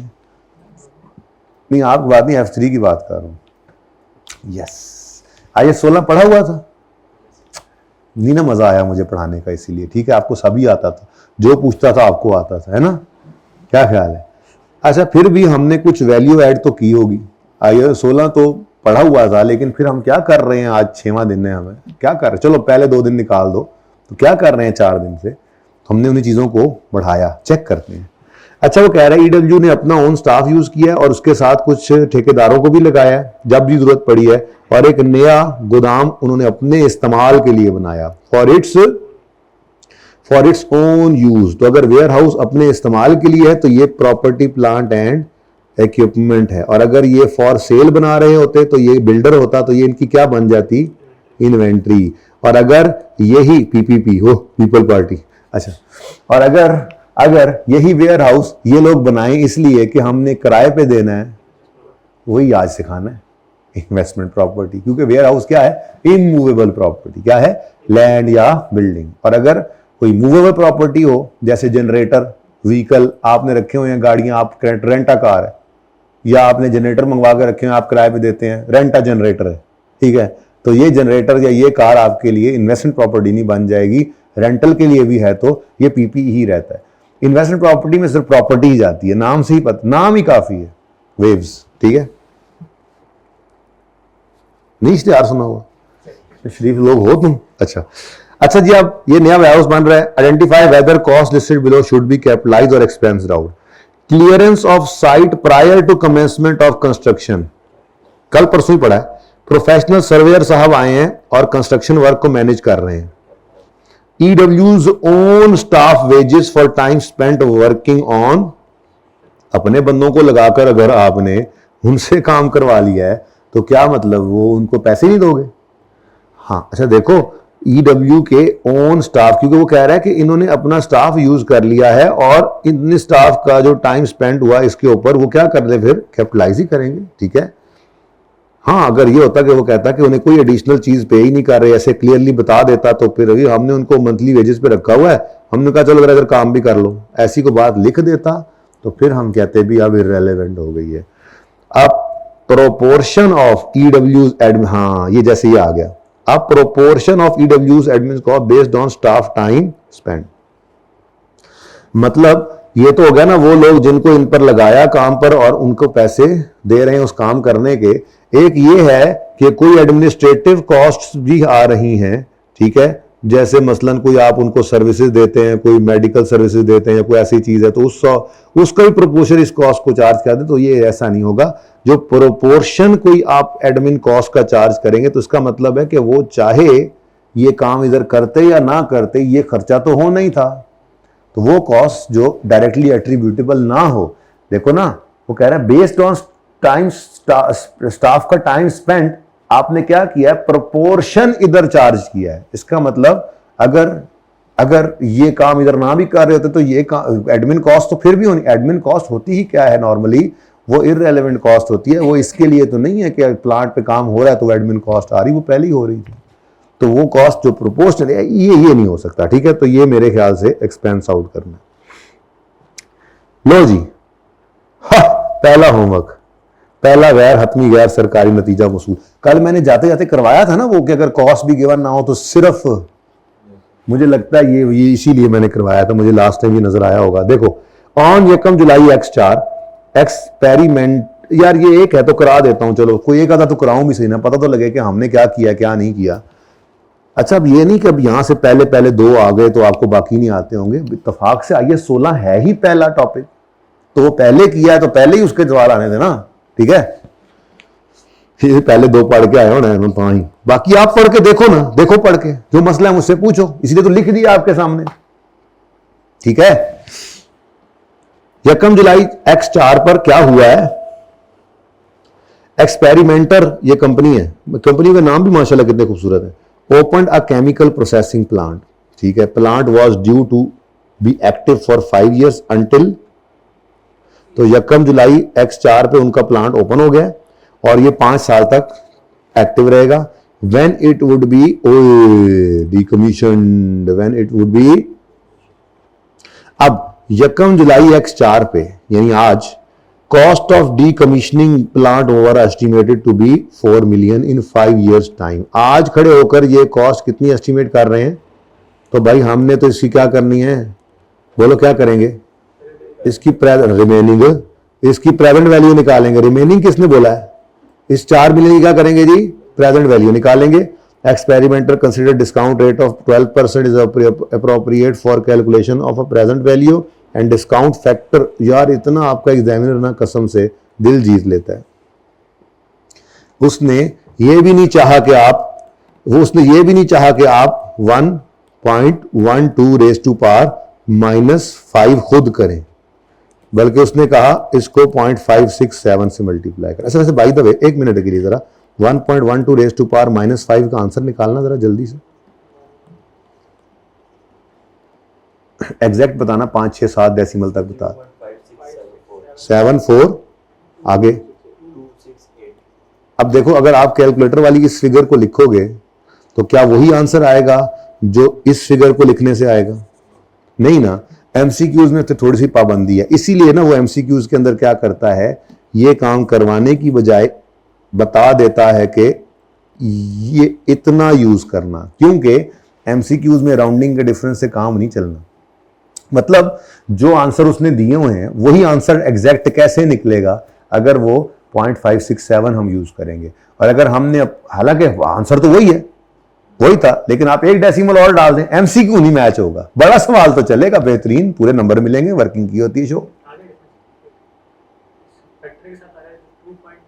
देखा ना, तो वो थोड़ा सा फर्क आया, वो फर्क नहीं आना चाहिए। चले खैर, ये फिर यूज कर लेंगे। ये समझ आ गई? एक टिप ये बताइए आपको, समझ आई है भाई? ये बात समझ आई है ना? अगर हम बिल्कुल वही काम किया है, जो प्रेजेंट वैल्यू निकालने के लिए बस 1.12 -5 करने की जरूरत नहीं है, वो उसने करके दे दिया, उल्टा सहूलत है।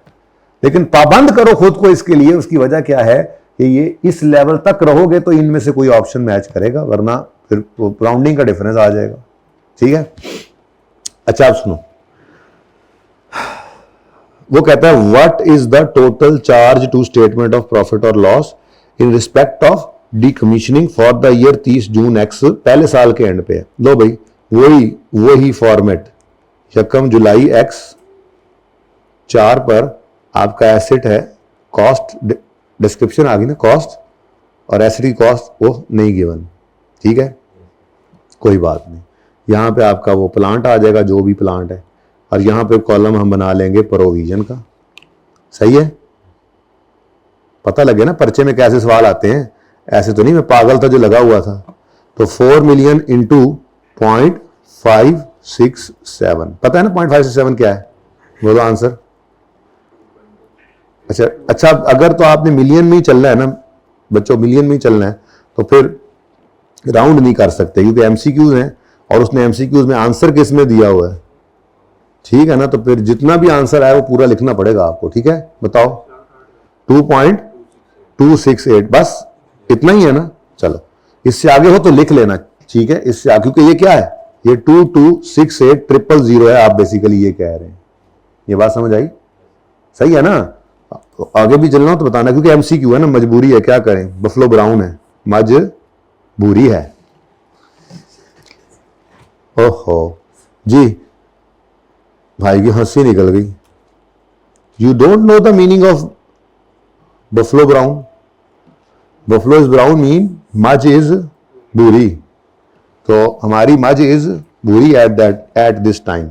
अच्छा जी, नहीं पता मुझे प्लांट की टोटल कॉस्ट का, बहरहाल प्रोविजन में तो ऐड होना ही होता है प्लांट में। उसके बाद डेप्रीसिएशन निकालने के लिए आपने एसेट की कॉस्ट को पकड़ना होता है।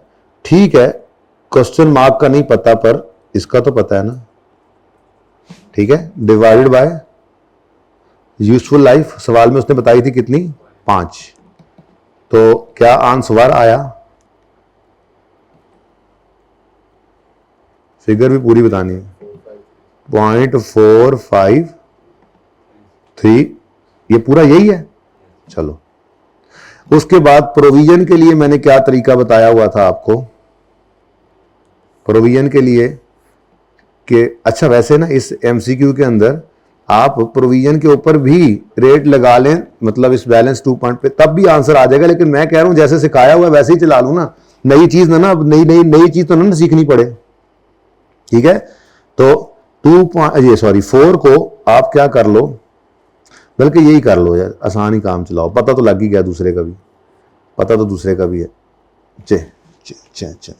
जी 2.268 पर लगाओ 12%। बात एक ही है,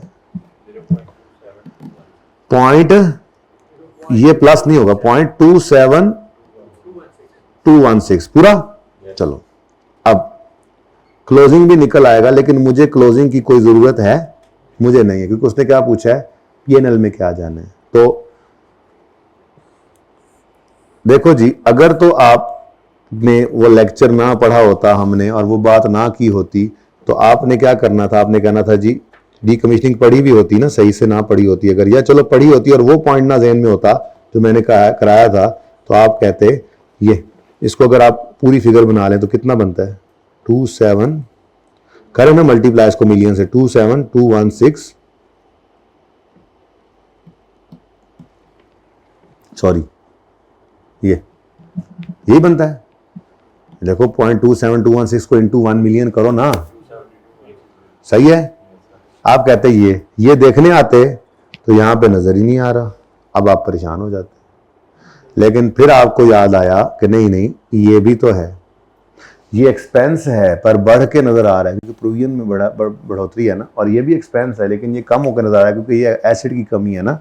तो आप दोनों को ऐड करके बताओ क्या आंसर आता है।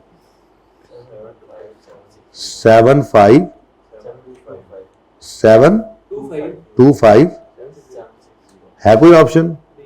सुभान अल्लाह, मारे गए थे वरना, ठीक है सही है। चलो अगला देखें जी, आगे क्या कहता है। Entity purchase the property for 6 million, मैं ये करा नहीं रहा, बस काफी है।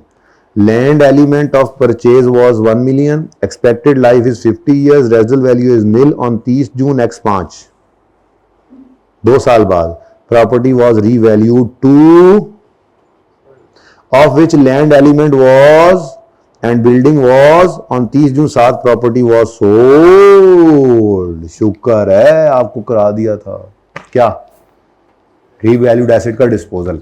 लेकिन एक मसला थोड़ा सा आ गया ना, अब उस्ताद ने करा दी गोली, ऐसा कोई एसेट ही नहीं कराया था सवाल में कि जिसके अंदर लैंड और बिल्डिंग दो अलग अलग हों।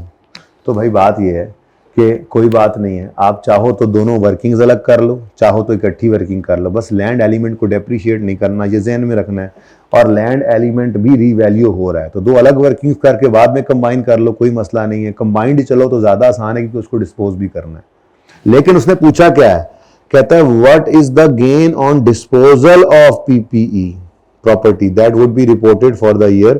तो इसलिए उसको कोई सरोकार नहीं है कि आप कैसे पहुंचे उस वक्त पर जिस वक्त उसको बेचना है। तो जो सवाल आपको दो करवाए थे उस जैसा, बल्कि वो पहले सवाल जैसे आसान वाला सवाल है, ठीक है। तो ट्राई अब आपने करना है। ये जरा रुक जाएंगे इधर, ठीक है, ये अब रुक जाएंगे, ये अब नहीं, ये एक और आ गया। तो देखते जाए ना, मैं लिख के लाया हूं आपके लिए, ठीक है। जो IS-20 जो IS-16 से हटके होगा वो पेंडिंग है, और वो कब तक पेंडिंग है, जब इसी चैप्टर के अंदर ये 1 से 15 तक ना ये सारे शहजादे हैं, चारों टॉपिक्स। तो जो IS-16 वाला है वो तो करते जाओ। पढ़ो जी, which of the following statement is correct, आप बताओगे। काश के वो मैंने टेबल पढ़ाया होता और इधर लाया होता, जो मैंने कहा नहीं आज पढ़ लेना और मैंने समझाया हुआ है, उसी की वाली बात मुझे लग रहा है ये है। If revaluation model is used, if revaluation model is used, property plant equipment valuations must subsequently be made with sufficient regularity to ensure that carrying amount does not differ materially from fair value। सही कह रहा है, यही बात है, बिल्कुल सही है, ये वाला मस्ट तो ठीक है। कहता है when an item of PPE is revalued there is no requirement that entire class, नहीं नहीं नहीं नहीं नहीं, क्लास बाय क्लास चलना है। जबानी बताया था, जो आज टेबल होमवर्क में दिया है उसके अंदर ये लिखा हुआ है, बल्कि ऐसा ना करें कि दिखा ही दूं, क्या आपके जहन में इंपॉर्टेंस है। अब देखो सारा मैंने IS-16 पढ़ा दिया, ये टेबल मैंने ना डाला होता तो ये बात आपकी टेक्स्ट में लिखी होनी थी। अब MCQ उसमें से आ गया तो गलत कर रहा है ना, बात समझ, इसलिए बहुत जरूरी है पढ़ना। आपने पढ़ लिया था, अच्छा चलो, ये जरूरी नहीं है, किताब पढ़ना जरूरी है भाई, पढ़ो प्लीज पढ़ो। देखो इधर देखो, class wise application. If an item of PP is revalued, entire class to which the asset belongs shall be revalued. For example, अगर एक प्लांट रीवैल्यू हो तो सारे प्लांट्स एंड मशीनरी जो है वो रीवैल्यू करने हैं। बिल्डिंग ये नहीं कि एक बिल्डिंग 1 कर लो, 2 रहने दो, 3 कर लो, 4 रहने दो। अगर एक बिल्डिंग रीवैल्यू की तो सारी क्लास को करोगे, लेकिन बिल्डिंग्स को रीवैल्यूएशन मॉडल पे रखा है तो प्लांट को करने की जरूरत नहीं है। IS-40 तो फिर रहने दिए हैं। चलो बस भी कर दो यार, खुद भी कुछ कर लो। तो इसमें जी क्या है, स्टेटमेंट 1 क्या है, ट्रू, और स्टेटमेंट 2 क्या है, ये कैसे लिखूं मैं, ट्रू के सामने स्टेटमेंट 1 और फॉल्स के सामने स्टेटमेंट 2। तो ऐसे आपका सवाल। IS-20 अभी नहीं कर सकते, 16 फिर आ गया। लो जी, न्यू बिल्डिंग एक्वायर की है और oh, initial carrying amount consider land, building, air conditioning, estimated life, शुक्र है, एयर कंडीशन सिस्टम रिप्लेस होगा, डिसमेंटल होगा इस कॉस्ट पे, डेप्शन टाइम अपोर्शन करनी है और ऑफिस बिल्डिंग। तो बिल्कुल ट्राई कर सकते हैं। समझ आ रही है, किया सब कुछ ना कुछ कहीं किया जरूर हुआ, परिचय में तो नहीं ना मैंने साथ जाना। ठीक है। IS-16 ट्रायल बैलेंस जनाब एक्सट्रैक्ट किया गया प्रॉपर्टी का और रीवैल्यू कर दी है, तो डेप्शन चार्ज क्या होगा, तो रीवैल्यूशन आती है आपको, 11वां भी हो गया, फिर 20, 40 ये नहीं हो सकते, 23, 40, 30, बस आगे तो वैसे ही चैप्टर ही अगला शुरू हो गया। ठीक है, समझ आई कुछ। तो इसी तरह से जरा मैं दिखा दूं आपको, अगर इसके बाद क्या होता है यार, वो ऑब्जेक्टिव केस क्वेश्चन कौन से नंबर से कौन से नंबर तक लिखे हुए थे मैंने, 211 से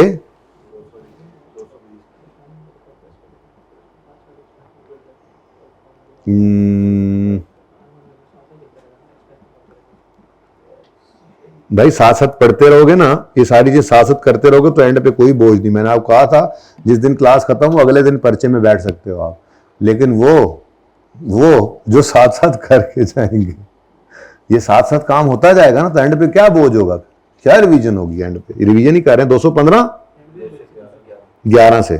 अब ये क्या कह रहा है मैं एंड के हफ्ता छोड़ूंगा नहीं, तुम्हें रोज बुलाता रहूंगा एंड तक। ठीक है, सुनो भाई इधर देखो, flight line is an airline which treats its aircraft as complex non current assets, historical cost model है, इंटीरियर कैबिन, इंजन। और ये तो ऐसे लग रहा है हमारे सवाल जैसा ही है, एयरक्राफ्ट फ्लू, लेकिन बस यहां पे मार देगा आपको। मैंने तो नहीं पढ़ाया था, F3 में जो पढ़ के आए थे, आउटपुट मेथड की डेफिनेशन की सवाल में आई नहीं थी। कोई नहीं, अब आ गई।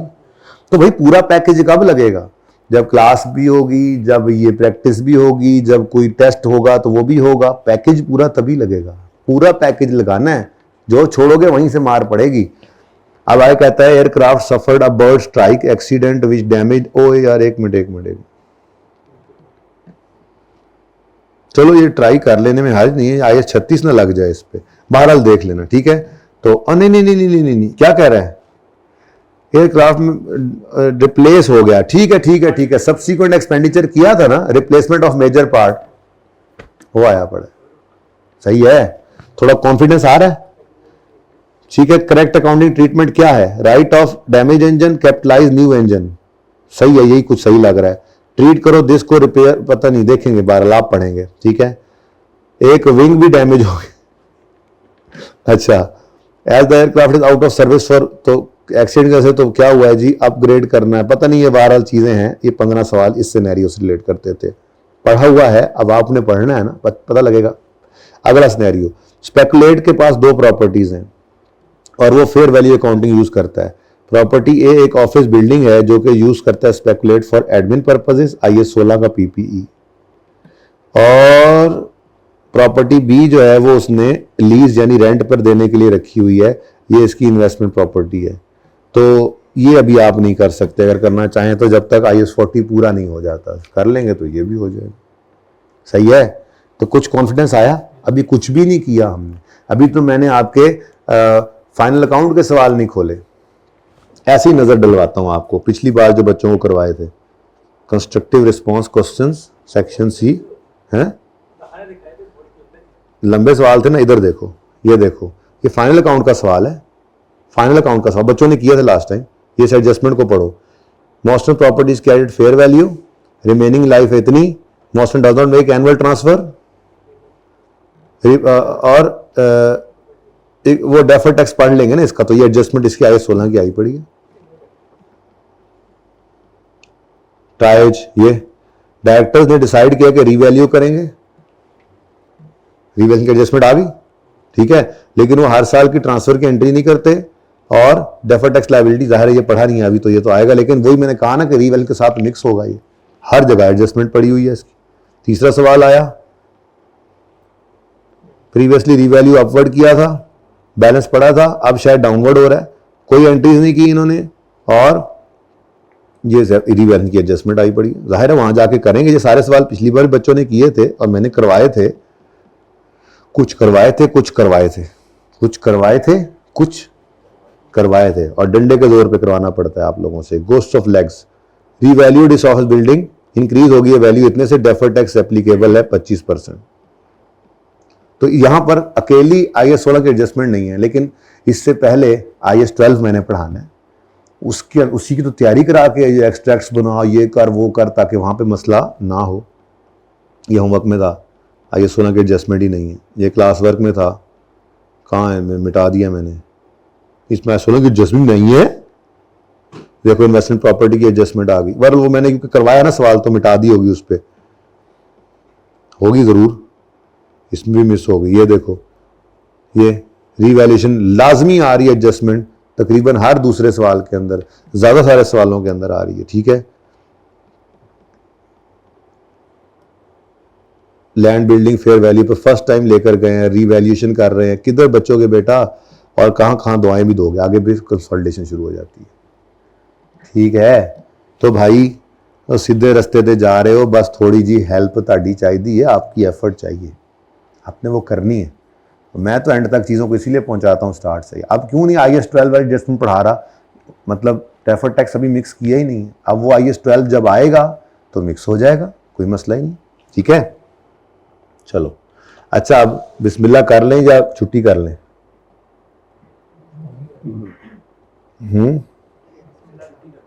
छुट्टी कर लें।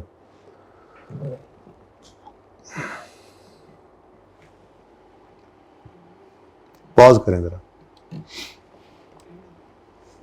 ले जी, अगला स्टैंडर्ड शुरू हो गया। स्टैंडर्ड का नाम है इन्वेस्टमेंट प्रॉपर्टी।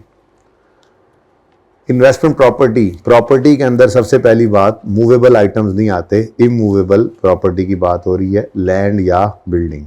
लैंड या बिल्डिंग, अगर लैंड या बिल्डिंग आपने खरीदी है या बनाई है और उसका मकसद है बेचना, ऑर्डिनरी कोर्स ऑफ बिजनेस, या आपका क्या है, चीज़ों को ये प्रॉपर्टीज़ को खरीदना या बनाना और फिर बेचना, यानी आप एक रियल एस्टेट कंपनी है, तो फिर अभी भी तुम सही नहीं बैठते, आइंदा के लिए बता रहा हूँ, ये निशान लगा कर रख लो, थोड़ा इधर होकर बैठो ना थोड़ा और इधर से, अच्छा तो अगर आप एक रियल एस्टेट कंपनी है, तो आपका काम क्या है, प्रॉपर्टीज़ को बनाना या खरीदना और फिर बेच देना। तो प्रॉपर्टी आपके लिए क्या कहलाएगी, इन्वेंट्री। कौन सा स्टैंडर्ड लगेगा, IAS 2 पढ़ के आए हो, है भी नहीं सिलेबस में, लेकिन जितना को है NRV के अंदर, मैंने फिर भी पढ़ाना है अपने हिसाब से, ठीक है, क्योंकि NRV की एडजस्टमेंट बहुत ज़्यादा आती है और चैप्टर थोड़ा सा नाम का है यहाँ पर, तो NRV की कैलकुलेशन इंशाल्लाह सिखाऊंगा ज़रूरत के मुताबिक पढ़ाऊंगा। लेकिन यहाँ पर मेरा मकसद सिर्फ बताना है कि अगर आपके पास कोई लैंड बिल्डिंग, कोई प्रॉपर्टी है जिसके जो आपने होल्ड की हुई है, जिसका सोल पर्पस क्या है, ऑर्डिनरी कोर्स ऑफ बिजनेस में उसको सेल करना, तो आपके लिए ये इन्वेंट्री है, आपके लिए क्या है, इन्वेंट्री है। और अगर आप बेशक रियल एस्टेट कंपनी ही हैं, लेकिन आपने एक बिल्डिंग ऐसी भी रखी हो जिसमें आपने अपना हेड ऑफिस बनाया हुआ है, यानी प्रॉपर्टी है, लेकिन प्रॉपर्टी उस डेफिनेशन को मीट कर रही है जो डेफिनेशन हमने पहले दिन पढ़ी थी यहाँ पर, कि आपका एसेट जो है उसका मकसद क्या है, आपने होल्ड क्यों किया हुआ है, ताकि आप उसको एडमिन पर्पस के अंदर यूज़ करें, या प्रोडक्शन सप्लाई ऑफ गुड्स के लिए यूज़ करें, या रेंटल टू अदर, लेकिन वो मूवेबल था। तो खैर, अगर प्रॉपर्टी आपकी जो है वो इस में फॉल कर जाए, कितने गया ये, किस लिए आपने हेड ऑफिस बनाया हुआ, तो कौन सा पर्पस बन गया, एडमिन पर्पस, तो फिर वो तो ऐसा टेंजिबल आइटम है जो प्रॉपर्टी प्लांट इक्विपमेंट बन जाएगा। तो अगर आपने अपनी प्रॉपर्टी को होल्ड किया हुआ है और उसके लिए उसका मकसद ये है कि आप ऑर्डिनरी कोर्स ऑफ बिजनेस में उसे यूज़ कर रहे हैं, अपने बिजनेस के यूज़ में है, तो फिर आपके लिए ये क्या है, ये प्रॉपर्टी क्या, कहाँ क्लासिफाई करेंगे, नाम उसका क्या है, नहीं ना, फिर सुनो, अगर प्रॉपर्टी आपके पास है, आपने उसको होल्ड किया हुआ है ऑर्डिनरी कोर्स ऑफ बिजनेस में यूज करने के लिए, तो वो क्या है, पीपीई है ना, प्रॉपर्टी प्लांट इक्विपमेंट है। कौन सा स्टैंडर्ड लगेगा, अभी तो पढ़ाया है।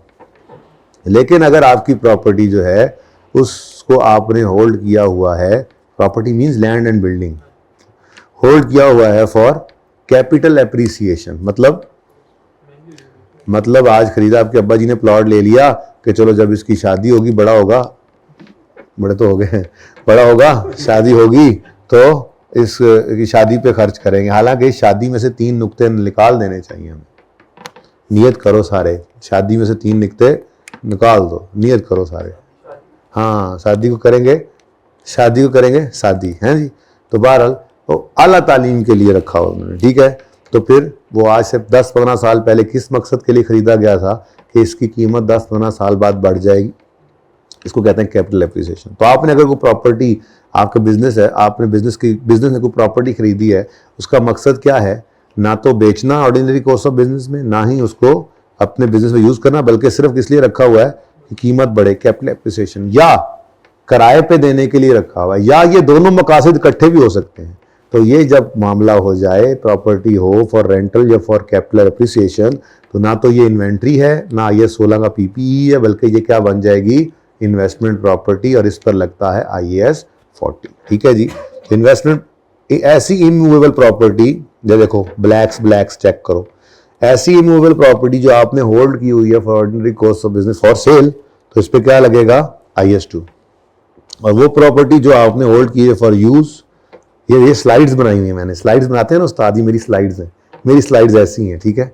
ऑर्डिनरी कोर्स ऑफ बिजनेस में क्या करते हैं जी, यूज करना है, तो ये क्या है, प्रॉपर्टी प्लांट इक्विपमेंट, इस पे क्या लगेगा, IAS 16। ऐसी स्लाइड्स खुलती है ना, क्या ख्याल है ऐसी स्लाइड्स। अच्छा, और अगर आपकी इमूवेबल प्रॉपर्टी का मकसद है कैपिटल या रेंटल या बोथ, तो ये कहलाती है इन्वेस्टमेंट प्रॉपर्टी, और इस पे लगेगा IAS 40। ये तो पता लगा कि IAS 40 लगेगा किस पे। अगली बात, IAS 40 फिर अपनी कहानी वही शुरू कर देगा, recognition, initial measurement, subsequent measurement. ये कब रिकॉर्ड करें, किस अमाउंट पे रिकॉर्ड करें, सब्सिक्वेंटली क्या करें। ये IAS 16 ने सवाल पूछे थे ना, वैसे ही ये सवाल IAS 40 भी अब पूछेगा, आपको बल्कि बताएगा। आपने पूछा कब रिकॉर्ड करें, IAS 40 ने कहा IAS 16 मेरा बड़ा भाई है, जैसे वो कह रहा है वैसे ही कर लें, यानी कि फ्यूचर इकोनॉमिक बेनिफिट्स प्रोबेबल हो, कॉस्ट लायबिलिटी मेजरेबल हो, तो रिकॉर्ड कर लेना। ये क्या है जी, ठीक हो गया, नई चीज़ नहीं ना आई, आसान है, इसीलिए इसके साथ टच करके पढ़ा रहा हूँ। हालांकि अगर आप चैप्टर खोलेंगे ना कैपिटल के अंदर, तो उसके अंदर तरतीब में शायद ये बाद में है, शायद बिल्कुल एंड पे, बीच में IAS 20 और IAS 23 आ जाते हैं, लेकिन मैंने इसको साथ टच करके पढ़ाया, ज़रा ईजी है, बिल्कुल साथ। अच्छा, अब इनिशियल रिकग्निशन कब करनी है, जब फ्यूचर इकोनॉमिक बेनिफिट्स प्रोबेबल हो और कॉस्ट लायबिलिटी मेजरेबल हो। अगली बात क्या होगी, इनिशियल मेजरमेंट, किस अमाउंट पे रिकॉर्ड करें, हाँ बताएं जी। इनिशियल मेजरमेंट कॉस्ट पे होती है। सिर्फ एक ऐसा स्टैंडर्ड आएगा आने वाले दिनों में, गांवा मज्जा वाला स्टैंडर्ड, एग्रीकल्चर IAS 41, जिसके अंदर वो कहता है इनिशियल मेजरमेंट ही fair value less cost sell पे करो। अजीब स्टैंडर्ड। उसके अलावा देख लो जितने एसेट्स भी हैं वो इनिशियल मेजरमेंट किस पे कराते हैं, कॉस्ट पे, और कॉस्ट में परचेज प्राइस होगी और डायरेक्टली एट्रीब्यूटेबल कॉस्ट। बस ये प्रॉपर्टी है, इसमें डायरेक्टली एट्रीब्यूटेबल कॉस्ट जरा कम होंगी, मतलब कोई कमीशन वगैरह आपने दे दिया, कोई ट्रांसफर फी आपने दे दी, कोई ट्रांसफर टैक्सेस जैसे दे दिए, कुछ इस तरह का, कोई आपने कोई रजिस्ट्री इंतकाल के पैसे दे दिए, ठीक है, कोई लीगल फीस है, या कोई इस तरह के खर्चे छोटे मोटे ये करने हो, ये डायरेक्टली एट्रीब्यूटेबल कॉस्ट होती है। अब ट्रांसपोर्टेशन तो नहीं ना होनी, आपने जी इन्वेस्टमेंट प्रॉपर्टी खरीदी है, वो वहाँ से आपने ट्रक पे लोड की है, लैंड और बिल्डिंग लोड करके जा, ऐसा नहीं ना होता, इसलिए ज़्यादा खर्चे नहीं, कम खर्चे होते हैं इसमें, ठीक है। तो इनिशियल मेजरमेंट किस पे होगी, कॉस्ट पे, जिसके अंदर परचेज प्राइस और सारे ज़रूरी खर्चे, कोई मसला। अच्छा, सब्सिक्वेंट मेजरमेंट, यहां पर भी 2 मॉडल्स। नंबर 1 मॉडल 100% सेम, यानी मैंने यहां तक कुछ नया पढ़ाया ही नहीं सिवाय इसके कि इन्वेस्टमेंट प्रॉपर्टी किस पे लगता है, बस। सब्सिक्वेंट मेजरमेंट में कॉस्ट मॉडल अगर यूज करेंगे तो क्या लिखा हुआ मैंने, 100% same as IAS 16, cost less accumulated less accumulated impairment loss if any। 36 पढ़ा हुआ है आप लोगों ने? इम्पेयरमेंट का स्टैंडर्ड पढ़ा हुआ है? नहीं पढ़ा हुआ? मैंने फिर पिछले में मिटाया था, यहाँ से मिटाया था। चलो कोई नहीं, यहाँ से भी मिटा देते हैं। जब पढ़ लोगे तो फिर वैसे लिखा रहे यार, क्या है यार, लिखा रहे, पढ़ लेंगे इंशाल्लाह। इसके इस चौकड़े के बाद हो सकता है मैं वही करा दूं, ये चैप्टर पूरा करके ना फिर मैं वही करा दूं। हो सकता है उससे भी पहले ये करा दूं 36, क्योंकि ये भी इसके साथ ही बहुत ज्यादा अटैच है। अच्छा, सब्सीक्वेंट मेजरमेंट में दूसरा मॉडल IS 16 कौन सा कहता था? रीवैल्यूएशन। खप के वो किया। यहाँ पे भी एक फेयर वैल्यू मॉडल है, लेकिन उसका नाम रीवैल्यूएशन मॉडल नहीं, उसका नाम है फेयर वैल्यू मॉडल। क्या नाम है? अब ये मॉडल IS 16 के रीवैल्यूएशन मॉडल से 100% डिफरेंट है। अभी तक सब सेम चला ना, अब फर्क सिर्फ यहां पर है, लेकिन आसान है। ठीक है, इसमें क्या कहता है? IS 40 कहता है कि ईयर एंड, अगर आपने फेयर वैल्यू मॉडल सिलेक्ट कर लिया ना, तो फिर ईयर एंड पे, हर ईयर एंड पे उठाकर प्रॉपर्टी को ले जाओगे फेयर वैल्यू पे, चाहे गेन हो चाहे लॉस हो, PNL में जाएगा। ठीक है, PNL में जाएगा, क्योंकि ये इन्वेस्टमेंट प्रॉपर्टी भाई अगर यूजर मांगने आ भी गए डिविडेंड तो हम बेच के दे देंगे, मैं मिसाल दे रहा हूं, लेकिन स्टैंडर्ड यही कहा है। ठीक है, कि इसका गेन हो चाहे लॉस हो, सारे का सारा इमीडिएटली कहां ले जाना है? PNL में। एक तो ये बात, और दूसरा धमाका, अगर आप फेयर वैल्यू मॉडल पे हैं तो डेप्रीसिएशन नहीं करनी। ठीक है, IS 16 का रीवैल्यूएशन मॉडल क्या कहता था? रीवैल्यू करो, गेन PNL में नहीं लेके जाना, और फिर रीवैल्यूड एसेट को भी क्या करते थे? ये 100% डिफरेंट है। पहली बात, हर साल कहता है फेयर वैल्यू पे उठाकर ले जाओ, फिर लॉस तो PNL में जाएगा ही जाएगा, गेन भी सीधा कहां जाएगा? PNL में। OCI वाली टेंशन भी खत्म हो गई, सीधा हो गया बिल्कुल काम। ठीक है, लेकिन अगली बात क्या है, जब हर साल ही फेयर वैल्यू पे ले जाना है तो फिर डेप्रिसिएशन का कोई सवाल ही पैदा नहीं होता।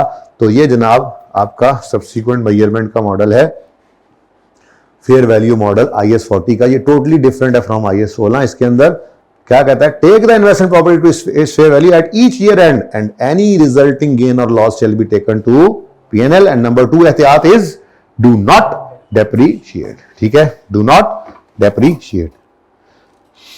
पिक्टूरे लेनी है तो ले लें, picture investment property. You know the meaning of पिक्टूरे?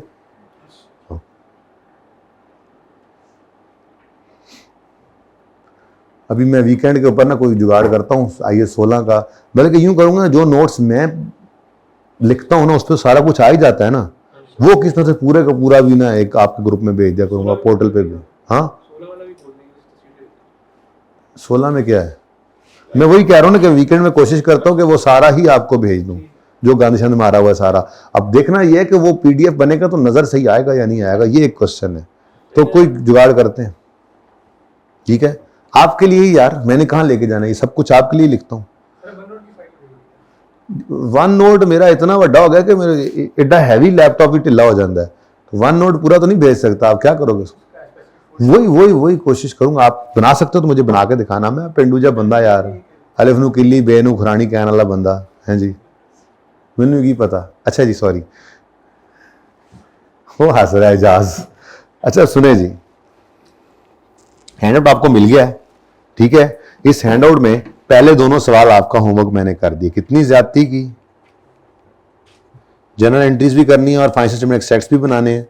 भाई अगर मैं ये देखो, बड़ा रवाज मार्केट में पाया जाता है, ऐसी छोटी मोटी चीजें स्किप भी हो जाती हैं, तो समझे ये स्किप हो गई थी और पर्चे में ये सवाल आ गया, तो कुछ ना कुछ तो हाथ पांव मारोगे ना। गाइड तो कर दिया ना, कोई ये तो नहीं कह सकता IS 40 तो मुझे पढ़ाया नहीं। पढ़ा दिया कि नहीं पढ़ा दिया? IS 40 तो खत्म हो गया, 2-3 सफ़े। मैं वैसे आप किताब में भी देखो 2-3 सफ़ों के ऊपर फारिग, बस खत्म कहानी। ठीक है, लेकिन हमने नहीं फारिग करना है इसको, हम इसको अच्छे से पढ़ेंगे। ठीक है, और इसकी ट्रांसफर भी होती है, वो मैंने कल बड़े इंपॉर्टेंट काम है वो सिखाना है। तो आज आप लोगों के लेक्चर 6 के पार्ट बी में, रोज ही पार्ट बी आ रहा है, तो इसलिए बेटा आप आदत बना लें। ये जितने भी ये वर्क थीव्स बैठे हैं ना, वर्क थीव्स, ये आज लेक्चर 6 है ना, हाँ, तो इसका पार्ट बी आएगा। तो वर्क थीव्स को ये इत्तलान अर्ज है कि अगर वो ऐसे ही थेफ्ट करते रहे तो मारे जाएंगे। ठीक है, और लेक्चर पार्ट बी के अंदर क्वेश्चन 1 और 2 इन्वेस्टमेंट प्रॉपर्टी का आपको मिल जाएगा। कोशिश करूंगा एज सून एज पॉसिबल मिल जाए, ठीक है। ओके, पार्ट बी के साथ मिलते हैं और फिर कल मिलते हैं लेक्चर 7 में, ठीक है जी। अल्लाह हाफिज़, क्लोज कर।